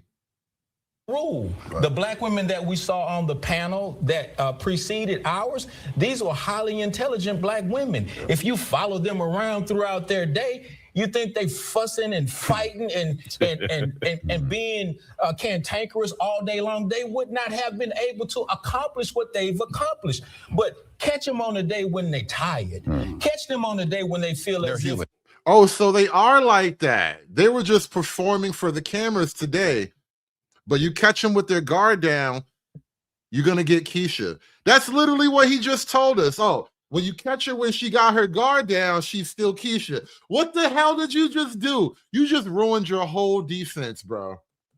Their day, you think they fussing and fighting and being cantankerous all day long, they would not have been able to accomplish what they've accomplished.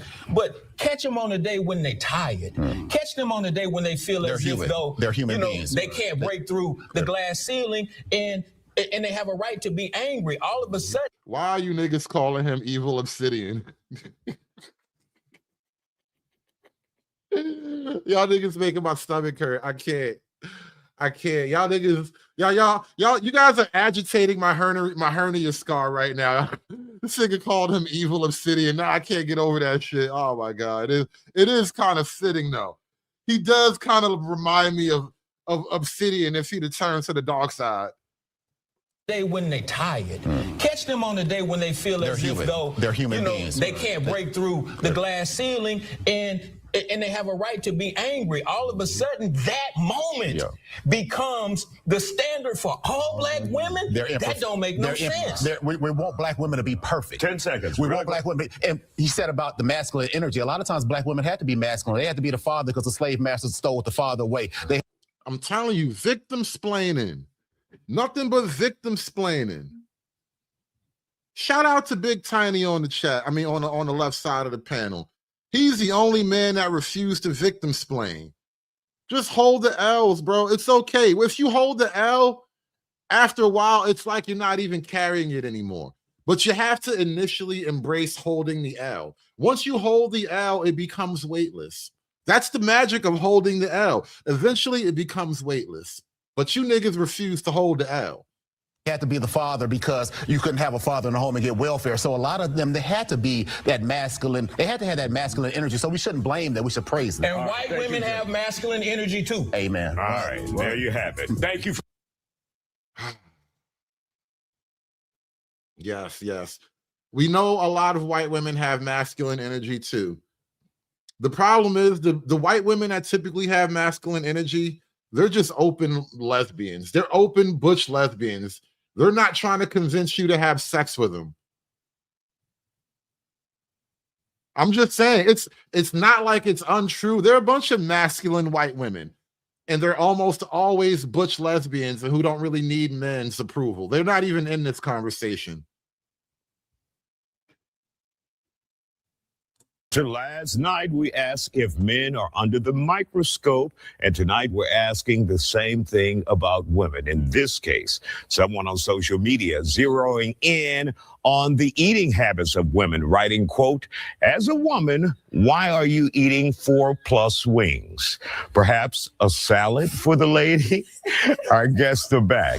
So everybody's getting...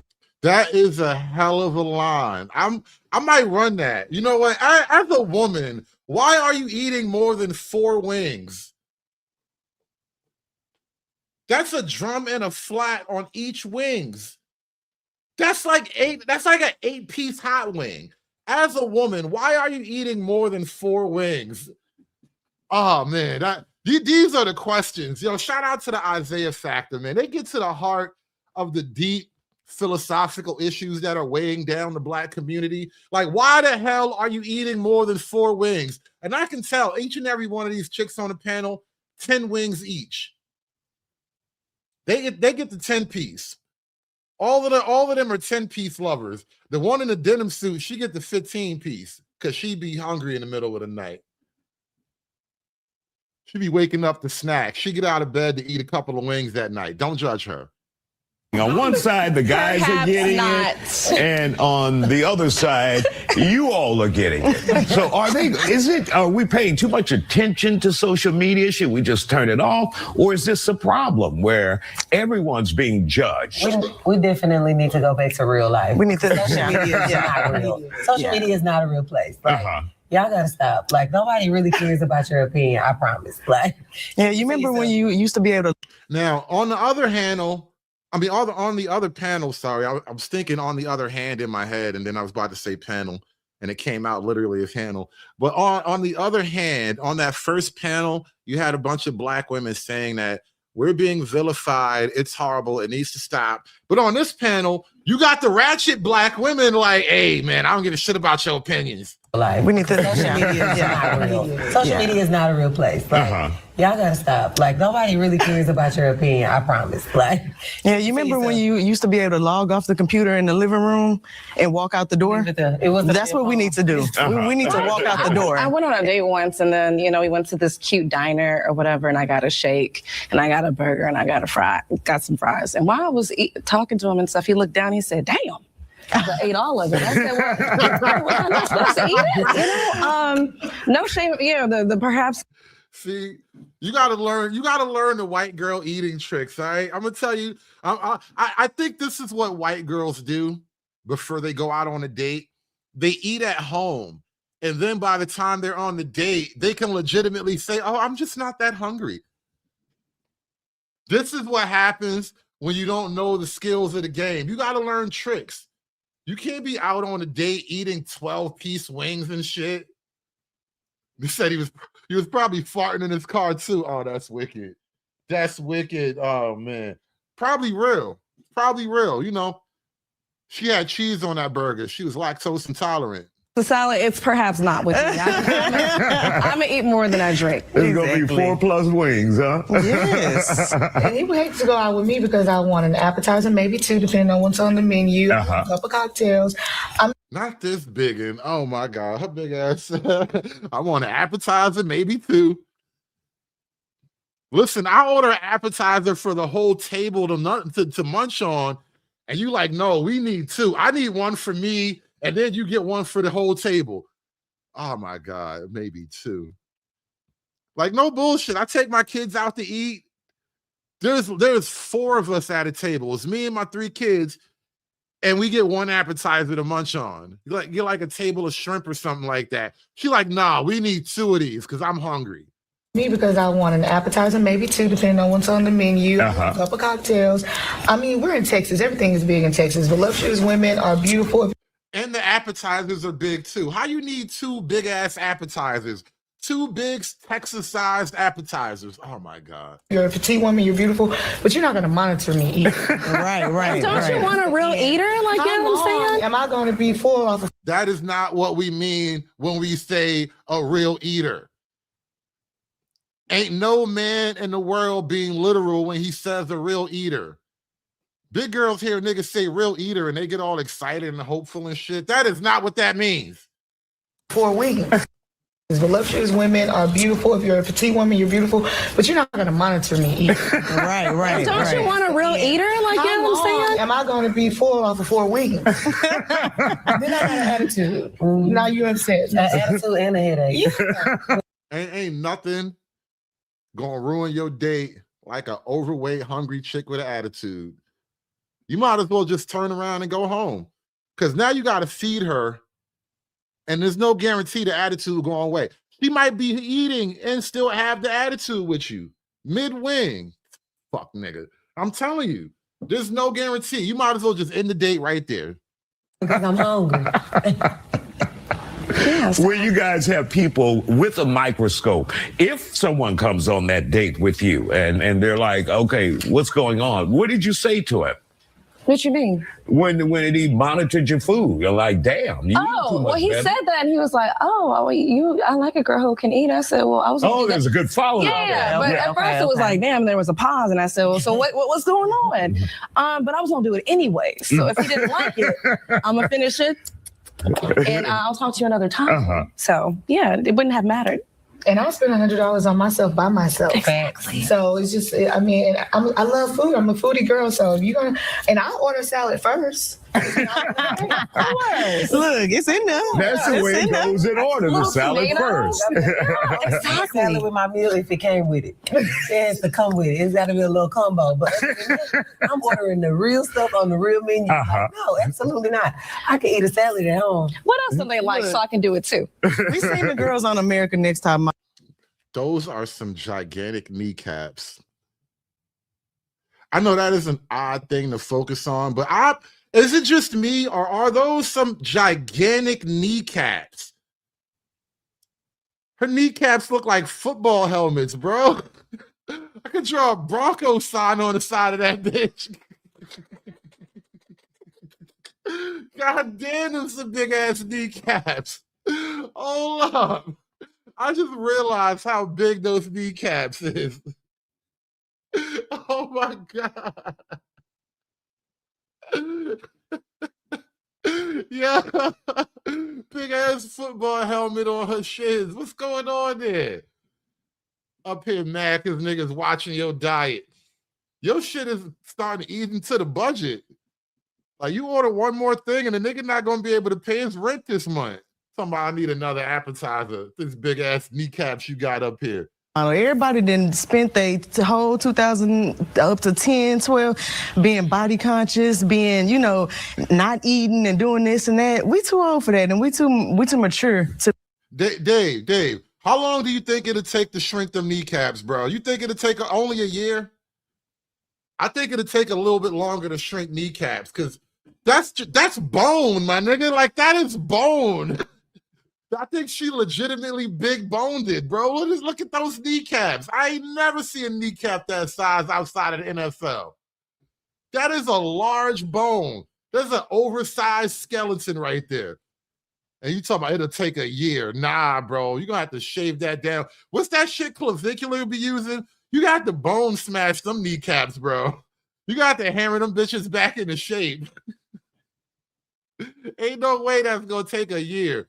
That is like 3 years, cosmetic surgery, bone density reconstruction. You're going to have to do all kind of things, bro. All kind of things. You said them Texas hoes thick. They bigger in Texas, huh? I don't think I've ever actually been to Texas before. Not even on a layover. Be healthy, of course.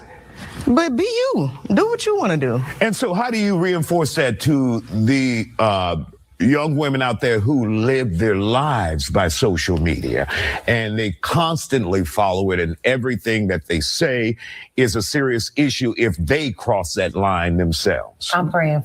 Oh, look at the first lady popping up in the chat. Shout out to the first lady of the chat. Where you been at? Hiding out. You've been somebody else's first lady, haven't you? God damn it. Can't never have nothing nice, I swear.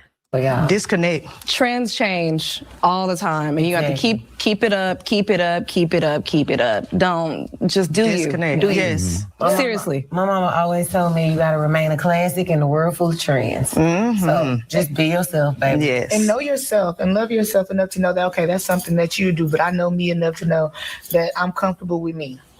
Yeah. And Paige, also, are we spending too much time on social media from your perspective? You know what, Sen? I realized something too. Somebody else pointed this out about the American female, which is basically most women in America are not unattractive. And this is a general belief I have as well.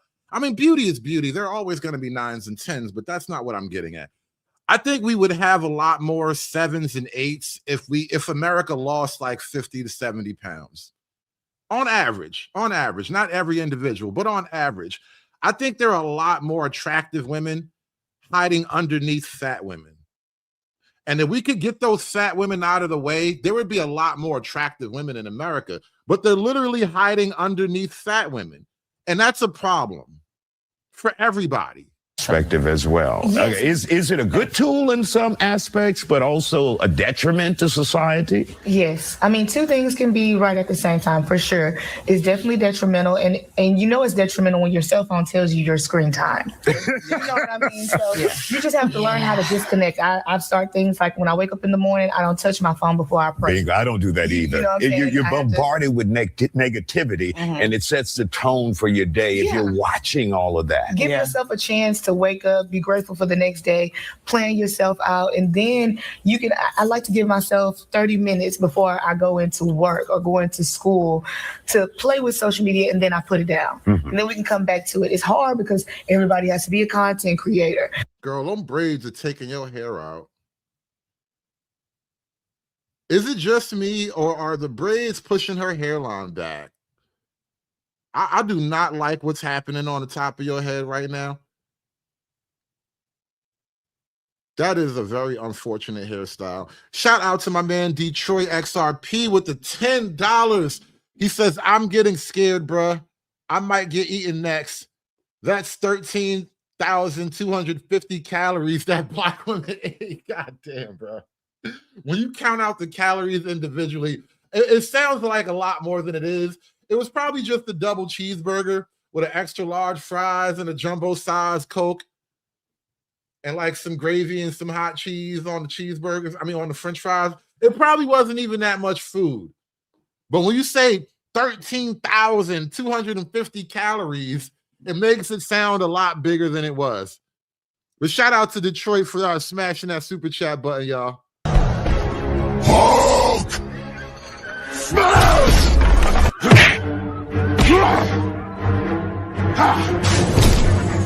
Smash you! You make Hulk angry. You not like Hulk angry. Hulk no like fighting girls.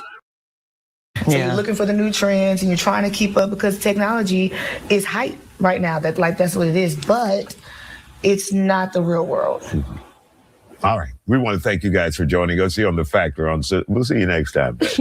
And I want to thank you guys for watching the show today. I want to thank you guys for watching the show today. I appreciate everybody that came through. We are not quite done yet. Don't disappear. Do me a favor. Let me read one more super chat. Shout out to Detroit XRP again with the 5-ball. I can hear her voice. Get in my belly. Oh man, that's Fat Bastard from Austin Powers, I believe. Get in my belly. She got that big get in my belly shape too. That's horrible. Between her and kneecaps, this is not a very welcoming panel. But this is what I want to do. Shout out to Detroit with the 5-ball. And thank you to everybody who's been supporting the show today. I appreciate all you guys' contributions. Thank y'all for coming out to the show today. We are not done though. I need that money. Please, if you want to throw $1 in the hat, we're going to open up the panel in just a second. I want to open up the panel for another hour or so. I don't want to end this show just yet. I know we might have some attitudes and opinions that only people in the chat have. I don't want to be the only guy talking about this. You know what I mean? So if you guys want to join the panel, we're going to open up the panel in a little bit. But I appreciate y'all coming out today. Hit that like button, y'all.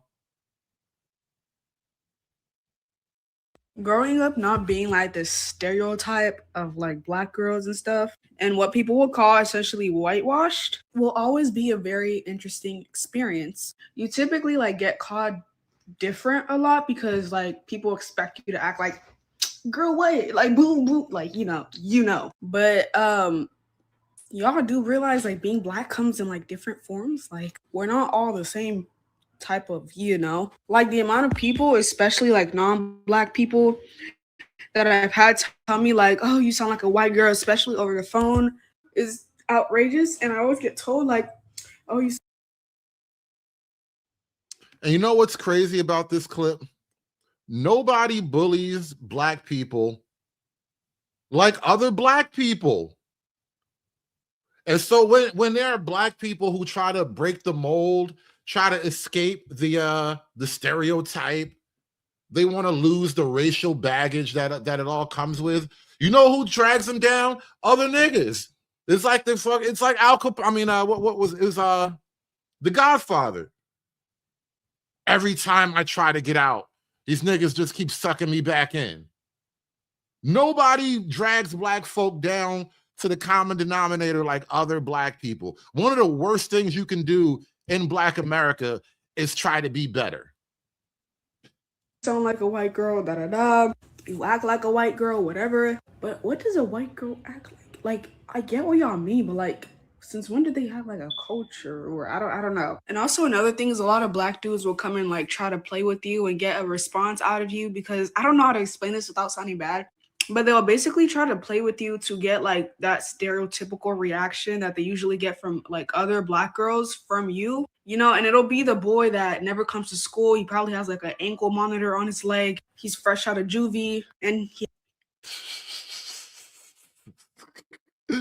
Shout out to the boys fresh out of juvie. There's always these little ghetto niggas trying to make me be black. He has no home training and he's one of those bad kids essentially. Always basically trying to mess with you to get a reaction out of you because he typically gets that from other girls, like other black girls. And they always like give him that reaction and they come to play with you to see if you'll give them that same reaction. But when you don't, they'll be like, what's wrong with you? Nothing. Why don't you leave me alone? Like it's so weird because people initially what's so interesting about that too? And I think what she's kind of describing is sort of like almost like being locked into behavior patterns, meaning like the kind of approach that would work on your average like black girl from like the ghetto is almost not, it's probably not going to work as well with like your average white girl from a middle-class suburban family. Which is not to say that you can't succeed. I'm just saying the approach is totally different. Because, in Black America, certain things are just more culturally common, put it that way. Expect you to act a certain way, and when you don't, they're like, interesting. What is this? Like, God forbid I'm my own freaking person. Damn. And I remember this shit would especially eat me up like 2 years ago, my freshman year, etc., because I sounded very, very white. Like right now I sound like whatever. Back then, like I was hanging around like prominently white people or just non-black people. So yeah, it was even worse. And I felt like I kind of had to make myself fit in. So I started dressing a specific way. I started acting a specific way that wasn't like me. And I just realized like it's corny. Like just be yourself. It doesn't matter if it's not the stereotype. It doesn't like what? People just don't like seeing when black girls are proper. Like y'all expect all of us to just be like ghetto and fighting and loud. Like that is not what we're all like. That is not the picture y'all should have of us in your heads. And honestly, I'm sorry that it is, because unfortunately we have bad examples out there. Shows like Baddies. And this is what I mean about holding the L, right? And I look, because she's holding the L, I'm totally not even trying to get on her about that smoke detector in the background, but God knows I can hear it. But she's holding the L in the sense that, like, I can acknowledge that there is an issue. I don't have to like the reality of it because she doesn't include herself as a part of that reality. She doesn't identify with that reality, but she's acknowledging there is a reality that people are reacting to.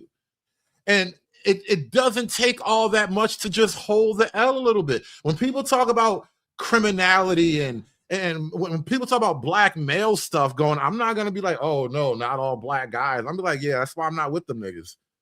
Not anymore anyway. I'm over here now. You can catch me over here. I got a whole new zip code, address, everything. But like, there's nothing wrong with just acknowledging the realities, even if it's a bit uncomfortable. Basically, like there's stereotypes all over, like even in cartoons. We have, what's her name? Lashana from Love Island. Did I just say Love Island? I meant Total Drama Island, y'all, my bad. She was a stereotype. I do feel like all the characters in Total Drama Island were a stereotype, but I don't know. I feel like people kind of peeped it too. Like, it's kind of odd, but whatever. But yeah, point is we don't have like the best examples set out there for us. So what people see of us is what they're going to expect. You know, for a quick second, though, it looked like the chirp went off and her eyes shot up looking for where the sound came from. So the best examples set out there for us. So, like, did that just happen, or was that just me? All right. I'm gonna leave her alone now. I'm gonna leave her alone. You chirp on, girl. You keep chirping. So what people see of us is what they're going to expect. Just like whenever you see a white girl, she has like a black accent, I guess, or she has an accent to her. You're gonna be a little bit shocked, like, oh wow, this is interesting, because it's out of the ordinary, I guess, and it's not portrayed on media. On media, we see like shows like Mean Girls. We see this white stuck-up girl who, you know, it's certain pictures that are portrayed for every single race, every single background. There's pictures portrayed for all of us, for real. So whenever you act like basically out of the norm, you're gonna be considered like different or whatever. When people see you're not like the rest, they start to get a little bit mad and they start to feel some type of way. I don't know. Anyway, y'all, follow for more videos and topics and conversations like this. Let me acknowledge these super chats. Thank you to everybody supporting the panel. Appreciate y'all. Let me just do this in one big drop for all of y'all. We got Mr. O with the $2 for the panel. Appreciate you coming through. I'm gonna let you up in just a second. Shout out to Chocolate Bunny with the $5 for the panel. Thank you so much, Chocolate Bunny. Then we got Mr. Enigma. He's on the panel already. $9 for the panel. Appreciate y'all supporting the show. And thank you so much, because you know what? It does cost a lot of money to run this thing. It costs a lot of money to bring the real. And with this, I dress myself in cashmere. I dress myself in $100 pleated slacks. I dress myself in alligator shoes. I wear a $15,000 Rolex. I got Mercedes-Benz, Rolls-Royce, the biggest house on the biggest deal. Yeah, we don't care. I got Mercedes-Benz, Rolls-Royce, the biggest house on the biggest deal. Yeah, we don't care. You're talking to the Rolex wearing, diamond ring wearing, gift stealing, wheeling dealing, limousine like jet flying, son of a gun, the biggest star of them all. It costs a lot of money On location. Only an Artie and Ricky. We do it better than everybody else. Don't wrap me up. No. What is going on, gentlemen? Mystery Enigma. We got Mr. O with the info. What is good? What is good? Any thoughts so far today? Man, what's popping, Hood? What's popping? Yo, first of all, the Houston Texans need them big back chicks on their defensive line. I believe their record will improve substantially from probably going they'll probably break even. They'll probably go 8-8, but they'll probably go 11 and 5 if they could put them big bitches on the line. But what's popping, Hood? Yo, is it just me? Were those like the biggest kneecaps ever, though? I concur with you in the chat, sir. Them type of knee caps, you only see them on women that weigh about 300 pounds or more. You seen my 600-pound life. Them type of knees, they support. They actually can support the like buildings. They support all type of structures, not just the curvier Texan black woman, like she said about them down there. But look, yeah, Sin is not having it today. Sin is really talking about Shorty on screen. She says, I'm sorry, but if you have a chirping smoke detector, you do not act like a white girl. And why is that low-key valid, though? that's true. I mean, Sillenberg gives it away. She still got black girl tendencies. I mean, for real, like I hate the shade, but that's low-key valid. Mr. Enigma, what's good, bro? Welcome to the show, man. What have you been what did you see so far today? What do you have? What are your thoughts, rather? Man, I just can't believe the lack of self-awareness. Where you sit there and just say, "Oh, you know, the angry black woman thing," and then low key, they were already primed to like go off the rails with the lady in the cheetah coat, the way she started off. You know, like they this and that and that, and then a white girl came in with a red pill on the switch. You know that. You know what I'm saying? You know, them down, bro. That was crazy. Bro. Like she was just going full auto on them, and then they just couldn't get off it from that point on. They just couldn't get off it. It wasn't like the white girl was pointing at anybody in particular. She was just talking about a specific behavior. But from that point on, they just focused back on her like, you're unintelligent. You're da. It's like, y'all can't even do it right here in front of us. Like, this is what we're talking about. You hear something you don't like, and then here you go, you going off the rails. It's just like, but when you hear statistics like black men commit the most murders, you're like, oh yeah, you know, it is what it is. But I don't do that, so right. No, listen, you talk about niggas being illiterate. You don't see me getting all defensive, pulling out my thesaurus and shit, trying to prove something to you niggas, bro. Exactly. They take. It's weird, bro. It's this weird arrogance, and then go back. Then try to reel back. We are divine, and we're like, bro, that was that divinity, like going after the white woman, like not even like. What I'm trying to get is that they didn't call her they didn't address what she said, right? They just went at her. Yeah. Right? Like, are you wrong? You lying about us? We don't act like that. Nope. They just went straight to, oh, you're just unintelligent, and you can't see the racism. It's like, bro, come on. Like, what are we doing here? Have you noticed Mystery and Hood on the first panel with the Becky, Maria, and the two Keishas? That Maria and Becky was the only ones that was in shape. I did notice that they were the smallest women on the panel. Yeah. Despite all four of them residing and coming from Texas. And I know what black women gonna say. I know what black women gonna say. They're gonna say that the BMI doesn't work the same that does for white women. No, but also everything's bigger in Texas except for white women and Latina women. They're the same size everywhere. Now we gotta talk about the Mexicans down there, Hood. Unfortunately, I've been to Texas, and unfortunately, now look, they are the reason they call tortas for a reason. I know. I've heard that. That's like I don't know if it's uniquely a Mexican phenomenon, but they lump it into pretty much, Mexican, Middle American women. Touche. Well, torches are trending online right now. Like they're in season right now. On Twitter or something? Let me check my Twitter. On Facebook. like all kinds of like references and comedy memes about tortoise. Now, Hood, mystery. And Hood, also, the Latina chick is an immigrant. She's Venezuelan, so she don't count.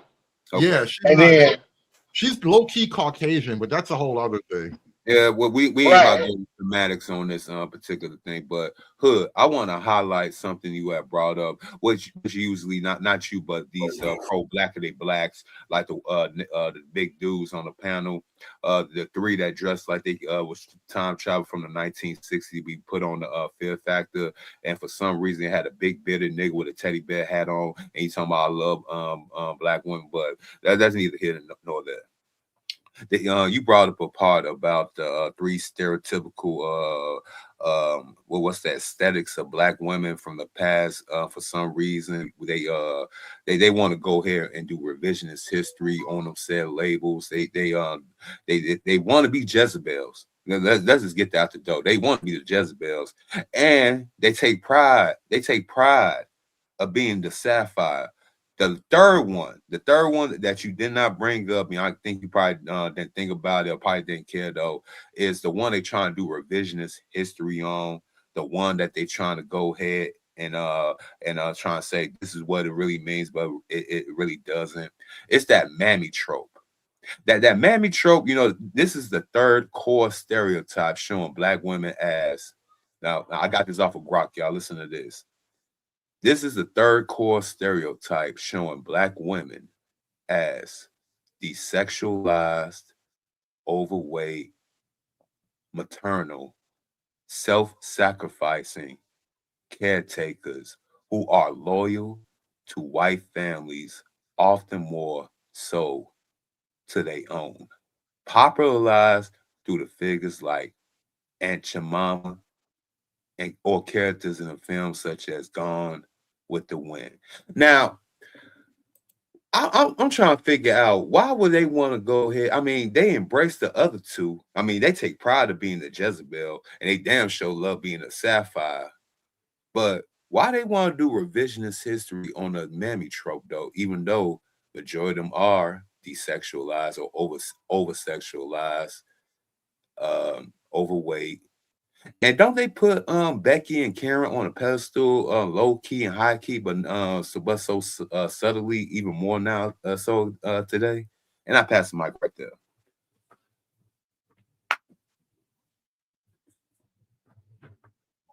I never got to the bottom of that other. You said it was the Sapphire, the Jezebel. I got to find that other black. I could send to you. I got it right here. Pull them on Grok. Send it to you, sir. All right, pull it up. Send it to me. All right, I got you. General Dave, what's going on, bro? Where you been at? What's good, man? I've been out and about, on other panels in different sectors and shit, doing a little bit, I just wanted to make a comment, because I had this conversation, I don't really like talking about, the black man, black woman shit, you know what I'm saying? But I did have a conversation, pretty young lady, you know what I'm saying? It was a genuine combo. She was asking and shit, right?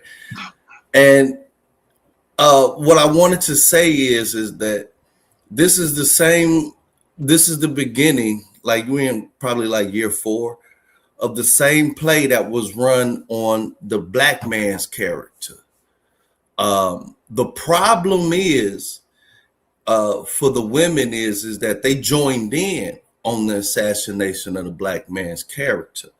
And the only way to defeat the same play that's being run on them is they gonna have to say, yeah, it was a lot of lies that we told on the black man's character. There is no way out of that. So that's the mental conundrum that a lot find themselves in, is they're realizing there was an alliance amongst all these different groups like that.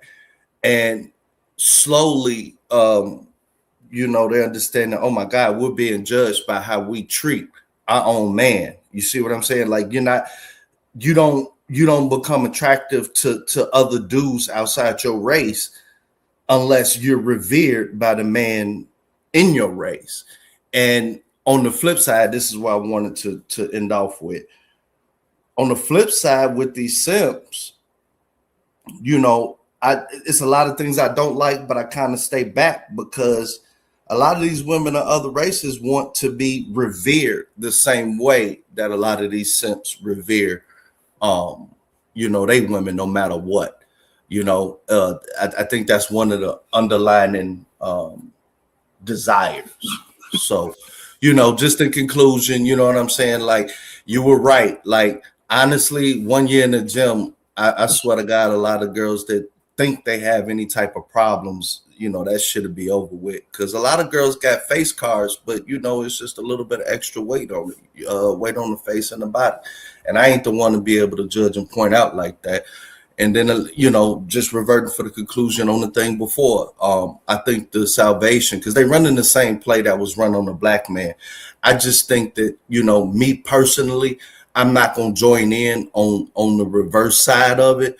But for the women, I do see that the easiest way out of it to where, your image is just coming out on top is a lot of the joining in of destruction of the black man's image has to be recanted in order, not really for our sake, because we all good, but for your sake.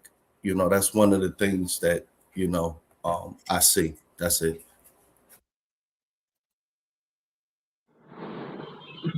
I respectfully disagree. I think that you gotta let them eat cake, let economics take its course.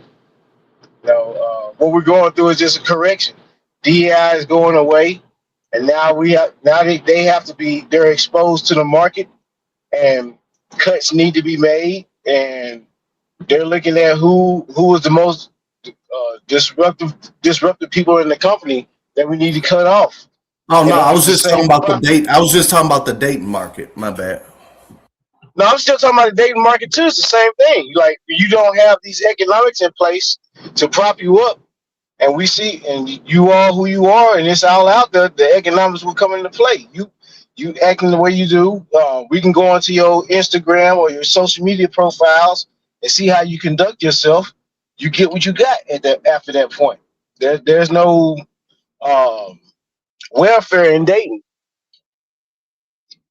A lot of women are mad about the type of guys that they attract on a regular basis, but that's who you put that's the results of what you put out there. And that's really what women are after, some type of communist dating solution where you get all the benefits and none of the problems. What if I told y'all that dating is a welfare program when y'all think about it? And I support Miss Enigma. I also too like to keep all my 304s demonetized. I feel like that's the American way to keep the chicks in line, is keep them demonetized. RIP to the founder OnlyFans. Unfortunately, he had to go ahead and meet the good Lord, but you see what happened. We mess up the ecosystem. But continue. God punishes, man. That's all I have to say about that guy. But yeah, this is what I had concurred with my research from your great essay live stream on this particular subject, Mr. Hoodservative 2, and also one if one is streaming, but Hoodservative 2. This is what I came up with my research. So this is we understand the Jezebel thing, promiscuity and all that, but the sapphire and the mammy, I didn't know the mammy was the third bullet there. I can't really read that; it's too small on my screen. But I got you, sir. Minor adjustment, sir. I could go ahead and fix that for you, sir. All right. There we go. I could also scroll for you, sir, when you need me to. The Jezebel. This portrays Black women as hypersexual, seductive, promiscuous, and morally loose temptresses with an insatiable sexual appetite. It originated during chattel slavery to justify the sexual exploitation of enslaved Black women by shifting blame onto them as seductresses. You ever notice how in carnival, like South America has carnival in most countries, I think, and even in Black American culture, because Black folk are part of the Caribbean and low-key part of South America, we've brought carnival itself to America, right? Carnival is almost everywhere you see carnival, it's like sexual debauchery on display, right? I don't think there are very many like white people holidays that are just generally sexual debauchery on display. They kind of banned that stuff what is 100 Mardi years Gras? ago. What is Mardi Gras? Mardi Gras is carnival. I mean, then white people establish it. I mean, I don't think white people really did that. I mean, The word itself is obviously French, but the celebration it doesn't come from France. I mean, have you seen the French? Don't we have to go ahead and look through the French history? I mean, it kind of lines up. Yeah. I think the French are nasty by European standards, but I don't know if it's as debauched as like Mardi Gras is what I'm saying. I think it's a different thing. And what I'm getting at is, Tomato. Is the black community a little bit more sexually expressive than others? Yeah. Is really what I'm getting at. Oh yeah. Oh, we hold no bounds, sir. Right. The thing about the melanated men and women debauchery is like almost like Cleon love. Like it's passion, but only through so much like hate. Like the more the species hate each other, the greater the sexual dynamic portrays in life. I have observed that through my years of observing this thing called Black love, and I'm Black and I want to understand Black love. Bluff City says they get ratchet on St. Patty's Day. Maybe they do. Maybe they do. I haven't really noticed. I haven't really been out to a lot of St. Patty's parties. Oh, bro, they get. I worked the St. Patty's Day event, and let me just tell you this.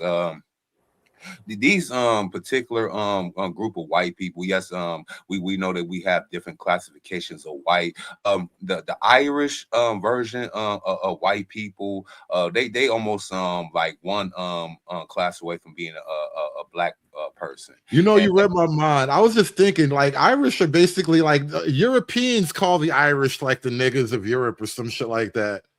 Yeah, and actually, yeah, in actuality, 40% of black people in America have some type of Irish ancestry in their bloodline. So go figure. I mean, niggas going nig. Well, a lot of because that's from slavery though. We were technically, especially like Jamaica. Ironically enough, Jamaica has Irish roots. Like Irie, Jamaicans say things like Irie. They're talking about Ireland. The word Irie etymologically stems from the word Ireland. But yeah, we do have some genetic similarities when it comes to the New World over here. Let me keep reading them.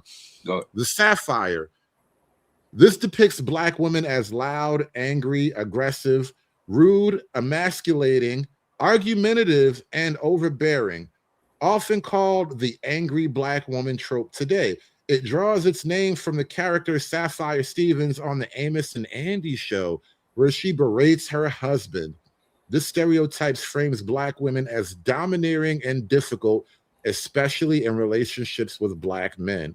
Wow, and that's an old trope, huh? Been around for a long, long time. The mammy. This is the third core stereotype, showing black women as desexualized, overweight, maternal, self-sacrificing caretakers who are loyal to white families, often more so than to her own. Popularized through figures like Aunt Jemima or characters in films such as Gone with the Wind, emphasizing nurturing servitude while erasing black women's own needs, families, or ambitions. It contrasts sharply with the Jezebel by portraying asexuality and devotion. You know the interesting thing about the mammy figure? That Gone with the Wind movie, I think that was the first black woman to ever win an Oscar. Hattie McGann. Yeah, Hattie McGann. And they wouldn't let her up because it was 1929 and they just weren't doing that back then. But the house servant is actually a very old role. I mean, it most literally probably does extend from slavery, like just universally. But you know what I was thinking about, like that maid and Gone with the Wind, that kind of house servant role. Have you ever watched like Bridgerton or Downton Abbey, one of those type of shows where it's like the nobility upstairs and then like the servants downstairs? Mm-hmm. In a lot of ways, there's a very similar dynamic. Well, She we, just we, wanted we to don't help. really look at it that way Yeah, because, like, slavery and all that. But it's basically a very similar dynamic that I noticed. Go ahead, Mr. Rio. originally Amanda Waller. Well, originally Amanda Waller in the DC universe, she was a man. So at least in the animated universe, they had her, overweight and all that. But then, they changed her up with Viola Davis for the big screen. Well, I like Amanda Waller in the DC universe because she's just a fat, tough bitch. Like, she's just an evil, tough bitch. There's no like shading the character. She's none of that black woman oppression. She's not a bitch because 400 years ago. No, she's just a bitch, and she like does evil things in the superhero What about world. Octavia Spencer? I mean, doesn't Octavia Spencer personify the Mammy trope, like especially in the movie The Help with Viola Davis as well? That one, I don't know. I never actually watched The Help, so I can't even comment too much on that one. You guys got to fill in the blanks on that. But these are three interesting tropes. I've heard of these things before, but like individually, I didn't realize these were like some condensed, what do you call that? Like a trinity of the black female image problems. Do you want me to do a SKC? I know. I wish I could. I probably summon his name. You'll probably come in the chat later. Do you want me to do a SKC anthropotrope? I ain't gonna even try to say that word. Anthropological survey or something, or investigation. Yes. Well, what are you on, Grok? Yeah. What's your next question? And where do you go from here? Yeah, we gotta come up to we got basically come up one together, you know what I'm saying? So we all be Grok can't explain this real shit though. You never know. Give it a try. I like to play around with AI. They come up with all kind of stuff. Okay, type in damn, I hate doing this. The Black Women's Plantation. Let's see if Grok know about anything. The black give me to put into a good condensed so it could break it down like how you want me to say. So you want me to break down the black plantation. Black women consider black men they slaves.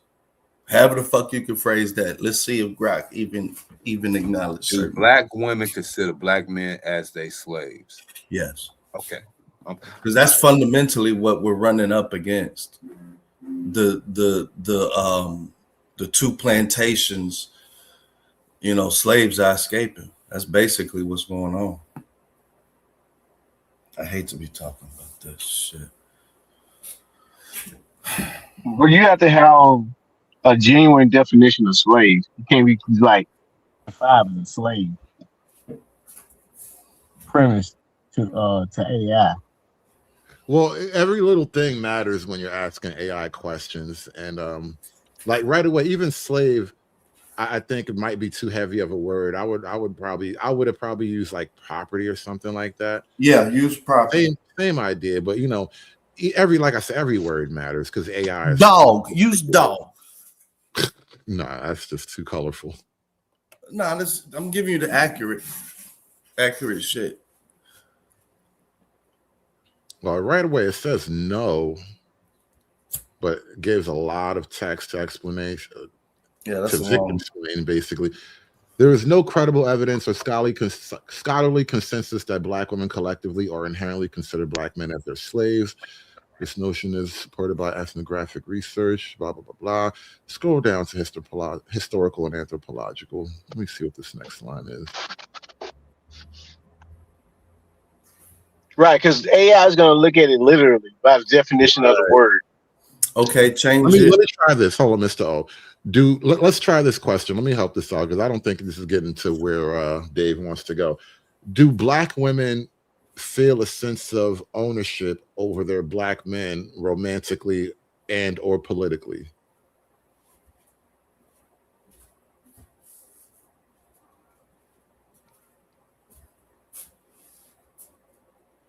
Oh no! Yeah, after that sound long. Should black men do as black? Should black men do as black? How do you say do as you told, nigga? No. What you say originally, Hood? You know what I'm saying? Because I think Hood got it down to good. What's the name? Say that again. Do black women feel a sense of ownership over black men politically, or romantically? Hold on. Because I've actually done this on my own free time, just asking AI questions and probing not just what it says, but like the nature of the responses, like trying to see if it filters out woke stuff or if it goes based, if it gives you really direct, hard answers. And sometimes you have to reframe things a couple of times. You might have to take a couple of passes over it to get a different type of answer. I've been thinking about this, Hood. Like, we need a based black man, goddammit, AI.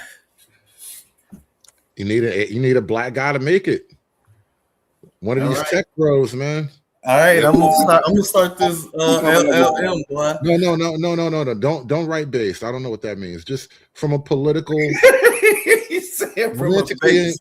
Do black women feel a sense of ownership over black men, both romantically and politically? No, that's enough. That's enough right there. That's enough. Yeah.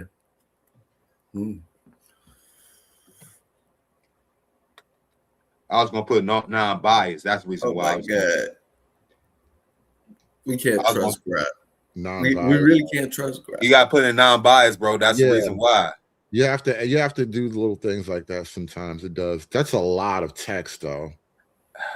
Now I gotta say from a non-biased. Oh, I didn't even get to read any of that though. Let me scroll up a little bit. Scroll up. Let's see this first paragraph. See what they talking about. Hold on. It said no right away. Hold on. That's it. It's always damn. You honestly need to. That was old. My bad. Next question. A little more. There we go. There we go. Black women as a group do not exhibit or express a generalized sense of ownership over black men, either romantically as personal property or exclusive romantic assets, or politically as punitive property. The framing echoes and distorts longstanding stereotypes, particularly the sapphire angry black woman trope, which caricatures black women as domineering, emasculating, and entitled to dictate black men's behavior. Scholarly research surveys instead reveal complex, often strained gender dynamics. See, it's starting to get woke here. See, that's why I say we can look. That's why I had to type in from a non-biased standpoint. You gotta train this bitch you gotta train Grog like you train your chick, bro. Yeah, because there's really no based AI unless you work for the CIA or something. They'll never let a really untrained AI into. Can you really train your chick though? Yes, you can. It takes a lifetime. Ain't that really what everybody arguing about though? You can, but it takes a lifetime, and it'll happen the day after you're dead. She'll be perfectly trained for the next guy. First of all, you gotta get a woman. First of all, you got only accept women that's open to your training. Not no other niggas on training or just want to be trained by any other nigga. You know what I'm saying? And that's rare. That's the reason you don't just train any old chick. Hey, I have fun looking at chicks being out here all godless and nobody giving no good guidance and shit. I love watching that shit. I'm like, you should have got involved. You should have got involved. But now look at you. But yeah, go ahead. Hood. Can we just ask? Do black? All right. See, yeah, I need to start a whole nother language model. LLM. Yeah, Dave. So with general AI, you have to speak the King's English. You can't use any euphemisms and idioms and all the colorful language we like to use in the black community. You know, we can't be like Big L speak Ebotics. I mean, we use the King English and we just got no. I mean, but is it wrong? Do you believe it's wrong then? Yeah, I wholeheartedly believe it's wrong. With the first statement, like if you just scroll up and look at the whole first statement, I really want to ask, I know y'all gonna laugh at me. Do black men have feelings? You first let's just establish that Brock even considers us human, kind of. Because you're asking a question specifically, a very specific question, and it automatically leans away from your experience. Like the very first sentence, not this, scroll up. Like the very first sentence just categorically denies your senses. Well, sociological, anthropological, empirical standpoints, black women as a group do not exhibit or express a generalized sense of ownership, either They don't. romantically. Are you crazy? Like, all right, so if somebody takes something that belongs to me, I'm able to go after them legally. Can black women do that with black men? Okay, listen. Okay, all you have to do is type in, are other groups of women taking black men from black women? And watch. The answer will be no. I bet you it won't be no. The numbers. I bet you it's going to be yes. No, this is why people who complain about interracial dating are kind of look crazy most of the time, because the numbers are almost never big enough to matter to the whole. Like when they talk about athletes, white girls, those are even out of athletes. You can easily just ask Grok. I'm trying to tell you, if you type in anything relating to the grievance of black men dating interracially, this whole standpoint of this whole first sentence will be reversed by Grok. The whole sense of ownership, I bet you, and they're going to be it's going to be mentioning either romantically as saying, hey, there's a sense of everything that they're saying that there's not a sense of in this first sentence. I promise you. But they don't. Black women are not acting like how they're doing the things that you can do with property. They're just not. Okay. I got a car now that's paid off and everything. I can set this bitch on fire, right? And not get in trouble for it. Maybe get a slight arson charge if it costs some like exterior damage somewhere. But yeah, you will. You will get an arson charge, bro. I'm just saying. I can shoot this car, bro. Are you saying I can shoot this car? I can shoot at this car and not get charged with anything. All right, man. I just think you just want to disagree because I think I'm being literal. This is what I'm talking about. I think out of four, this is what I'm talking about. You have to think literally. I think you're the only person on this panel that would think the sentence, what they saying, black women as a group do not exhibit or express a generalized sense of ownership over black men, either romantically as personal property or exclusive romantic assets. I think you're the only one on this panel that says that's capped by Grok. Where can you find a general census that okay? An objective source. I say that this is capped. What do you say, Hood? What do you say, Mr.? I need y'all to one at a time, Mister. You make your point. Finish your whole statement, Mister. What I'm saying is you can't find a source that gives you a general consensus that it shows that proves that black women treats black men like any kind of property. Like you can't sell like a wide swath of survey. You can't. There's no survey. Nobody cares about that shit. I think the framing is a little bit too like emotionally charged. It may be like subjective. Yeah, man. Like everything that's being said reflects that a slave can't lead. A slave can't make more. A slave can never do enough. There's no form of communication. You'll never be good enough. I'm over like dog. It's in the vernacular. Once you accept that, everything makes sense and you find peace and can move through. Let's try something, Mr. O. Let's try something else. Let's ask Grok for do you have any suggestions for what black women can do to break out of these stereotypical descriptions? They're gonna put it all on the media. I wonder how that's gonna go. It's gonna go all on the media, bro. Say that last part again for me, Hood. Any suggestions for how black women can break out of these three stereotypes?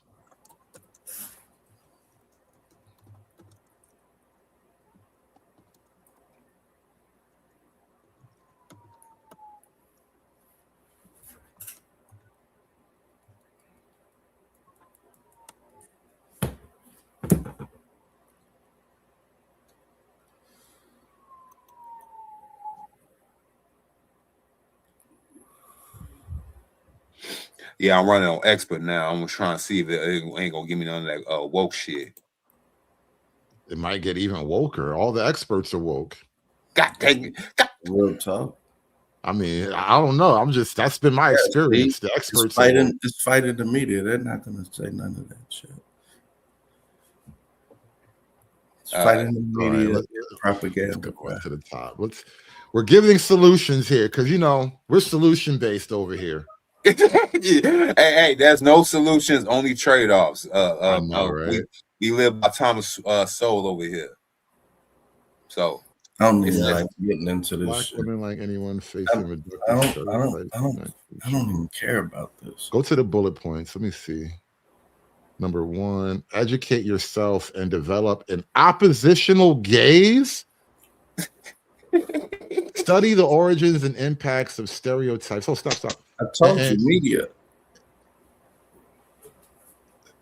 Train your algo. Like Collins' work on articles on controlling images.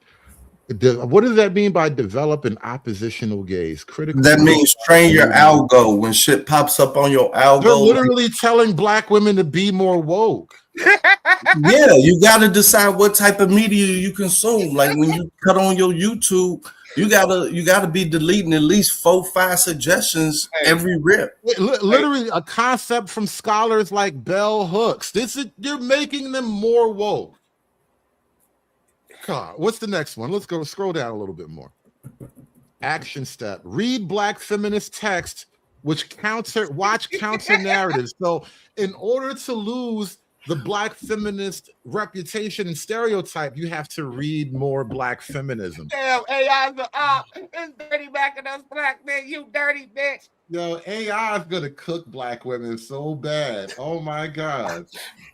Never mind, man. AI literally says to read more bell hooks. Oh my God. Yeah, Issa Rae for modern for the millennial. And Issa Rae, wow. Let me see. Prioritize self-care, rest, and vulnerability.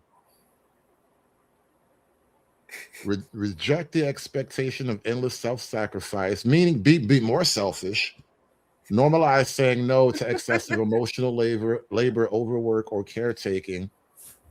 Advocate for your right to rest. Be more lazy. Oh, soft girl era. Yeah. Give yourself permission to feel the full range of emotions: sadness, joy, frustration, or need for help. Repressing them to seem strong reinforces the tropes. Expressing them humanizes you and challenges the strong Black woman. I mean, they're basically saying be a little bit more vulnerable, which probably would help in some ways. Schedule non-negotiable self-care. Non-negotiable self-care just sounds like female gooning. Yeah. It's strength, not weakness. Surround yourself with communities. Oh my God, did he just say female gooning? Non-negotiable self-care, bro. Oh, shit. Non-negotiable self-care. He said it sounds like female gooning. Yeah, yeah. What does self-care mean to you? Goddamn it. Yeah, it's definitely self-care with the USB operated devices. Reclaim and control your narrative, especially against Jezebel. Curate your media diet. Right. So that just means don't watch stuff. That's not going to help you. No, that means if in the AI world, you're getting more and more suggestions based upon what you've seen before. That means that take an active role and when you first turn on your YouTube, you probably got like 4 shit you actually sub to, and then it's a bunch of shit that they think. You gotta actively start deleting shit, or else goddamn it, you finna have the most coolest shit popping up on your goddamn algo all day. I get that. That's why my algorithm is exotic and it's extreme. Right. Now the thing is, imagine Dave. You asked me, Dave. I mean, Dave, you asked me for advice on how to improve your image. And I tell you to watch different videos. I told you they was going to How does that affect your actual image? How does what you watch affect how other people perceive you? I'm trying to tell y'all the answer, but I'm getting a lot of pushback from just telling the truth. No, you're telling me how the algorithm works, which I accept. That's how the AI modeling works. I'm not saying you're wrong or challenging that. I'm pointing out the deficiency of what we're getting as an answer. Well, how do you tell? You have to understand the slave master can never be wrong. God damn it, Dave. Mr. Enigma, were you about to say something? So when you ask them questions, the only response could be is, shit, who lying on you? You got to figure that out and do that. And my whole thing is that, you know, I don't even like these talks and arguments because between the man and woman, because any attention is perceived as love or I'm still there. And I'm just tired of hearing why she won't do this and why, like, but when you really listen to the vernacular, once you understand what you're viewed as, which is as a slave, then every single thing that's being said to you, it all makes sense. Even to the point where you're able to change how you talk to them to where you can get not straight up answers, because you'll never get a straight up answer from somebody who thinks that you're their slave. Yeah. I think that makes sense to you and I. I get what you're trying to say. Yeah, go ahead, mister. I get what Dave is trying to say. How can a slave ever lead, bro? Hold on, Dave. Let Mr. finish his point. I get what Dave is trying to say. What is getting at? I understand your notion. However, when you're explaining to a machine, you have to angle it a certain way, or give it a certain context if you wanted to agree with you. Let me show you how real this shit is. I bet you. And Dave, yeah, we're not trying to get the algorithm to agree, by the way, but I think you're right. The algorithm has got like basically canned answers that it's predetermined in a lot of ways. And so that's what you're kind of expressing to us. And I totally accept it. I'm just pointing out how this is not actually helpful information that we're getting from the algorithm. But my suggestion would be ask the question again, but put in there using justice-based morality. No, just use white women. Justice-based morality. Just use white women. They'll tell you exactly the same shit. Dave, I'm afraid of you programming the Just AI. ask do white men consider white women they slave? Watch how they'll start telling you different shit. I'm telling you, you're too far into your philosophy to just accept anything that's outside of it. Just be able to explain it to somebody that's outside of it. You know what? You're having a translation issue.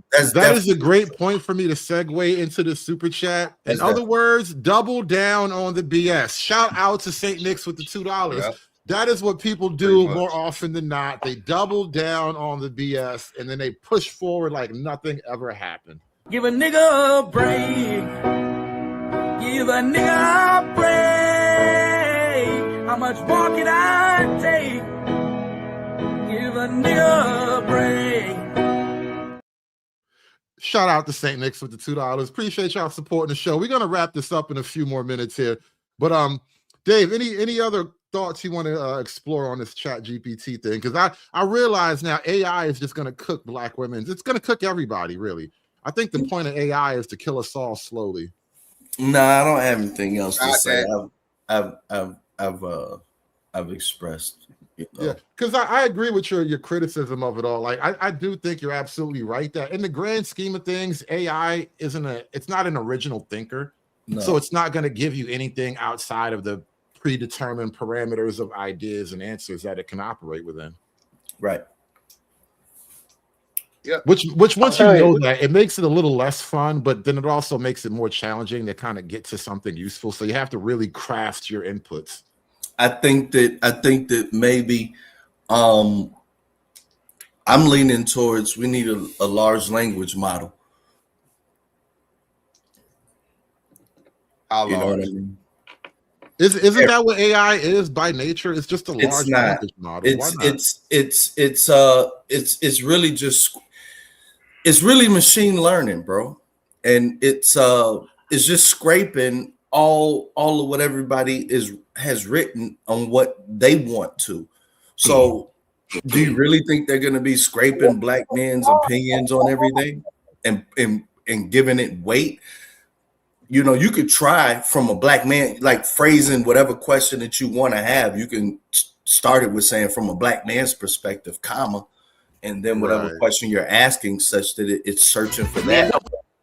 Well, even on that level, how would it know what a black man's perspective is? Like, would you take a black man's perspective from an AI? That's a crazy setup right there. Exactly. That's why I think that there's definitely a venue for us.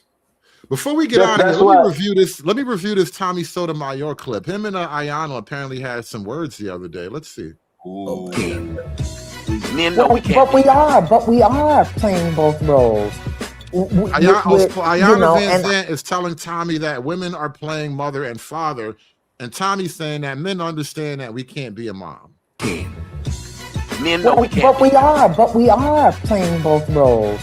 And I acknowledge that some of us lean more to the provide, protect, perform than we do to the acknowledgement, affirmation, acceptance part. I get that. But we are when we've got the 3 babies and you're not here. But you're not providing, protecting, or performing. Let me explain. Because when do you have a woman that has 3 babies by one man and he's not there?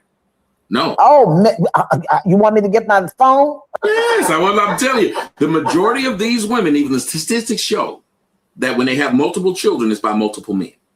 And? No, I'm saying. Bro.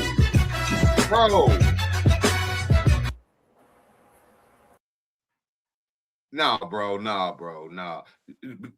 for real, bro. This is again. What's the word I'm looking? Satire now, bro.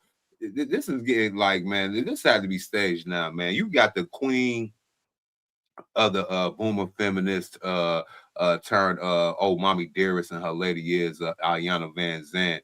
And you got the king of you know what I'm saying, controversy, you know what I'm saying, Tommy Sotomayor on a panel together. No, I don't believe it. I don't believe it. Well, she ain't got that show no more, bro. You know, she ain't raking in that BET money.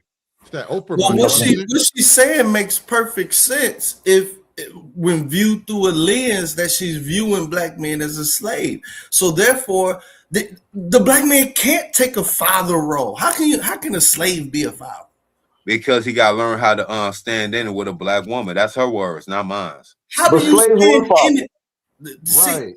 Well, I don't agree with this view, but I'm just telling you the view.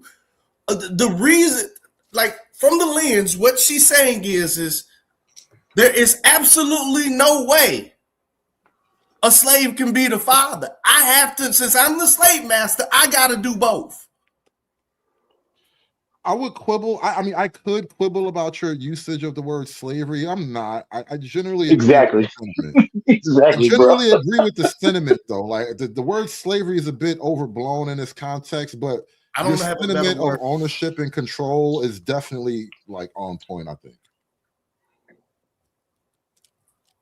But they can't do anything though.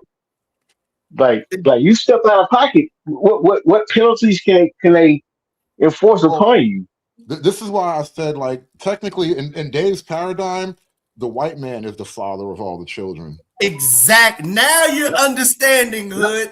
They got their man. They just mad that they man said, I gotta be with my wife. And now they coming back to you looking to give you a cuckold kiss. That sounds disgusting. Now you see it, Hood. Thank you, bro. I appreciate you actually, man. Thank you, Hood. You get it. We gonna end on the cuckold kiss. That was a horrible time to add to the lexicon. That's just very nasty. A cuck kiss. Ew. Yeah, what are they coming to church doing? Being gay.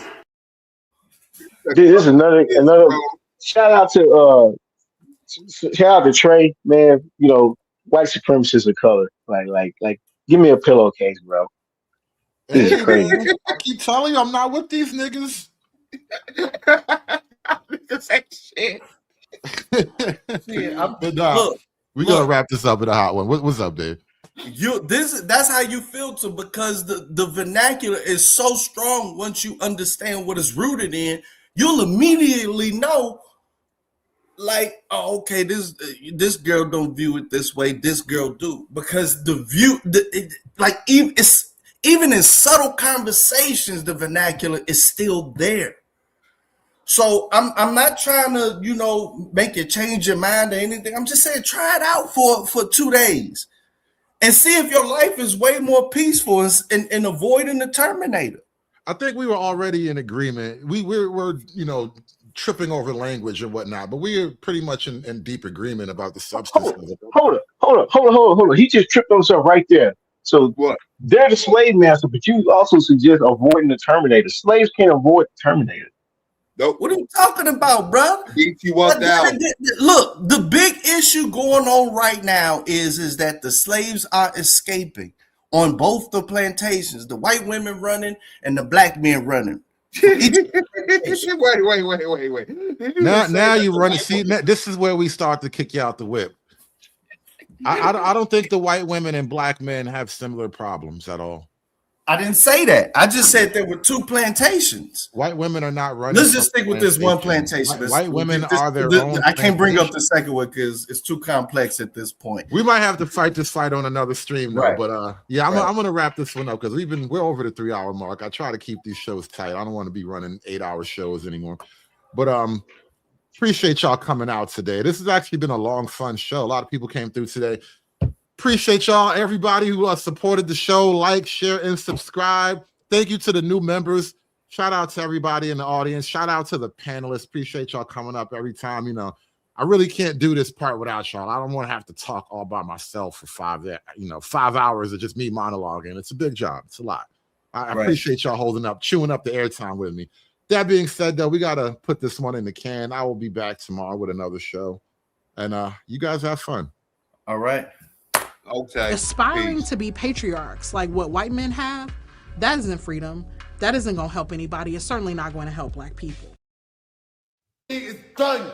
It's done. It's done. It's done. It's done. It's done.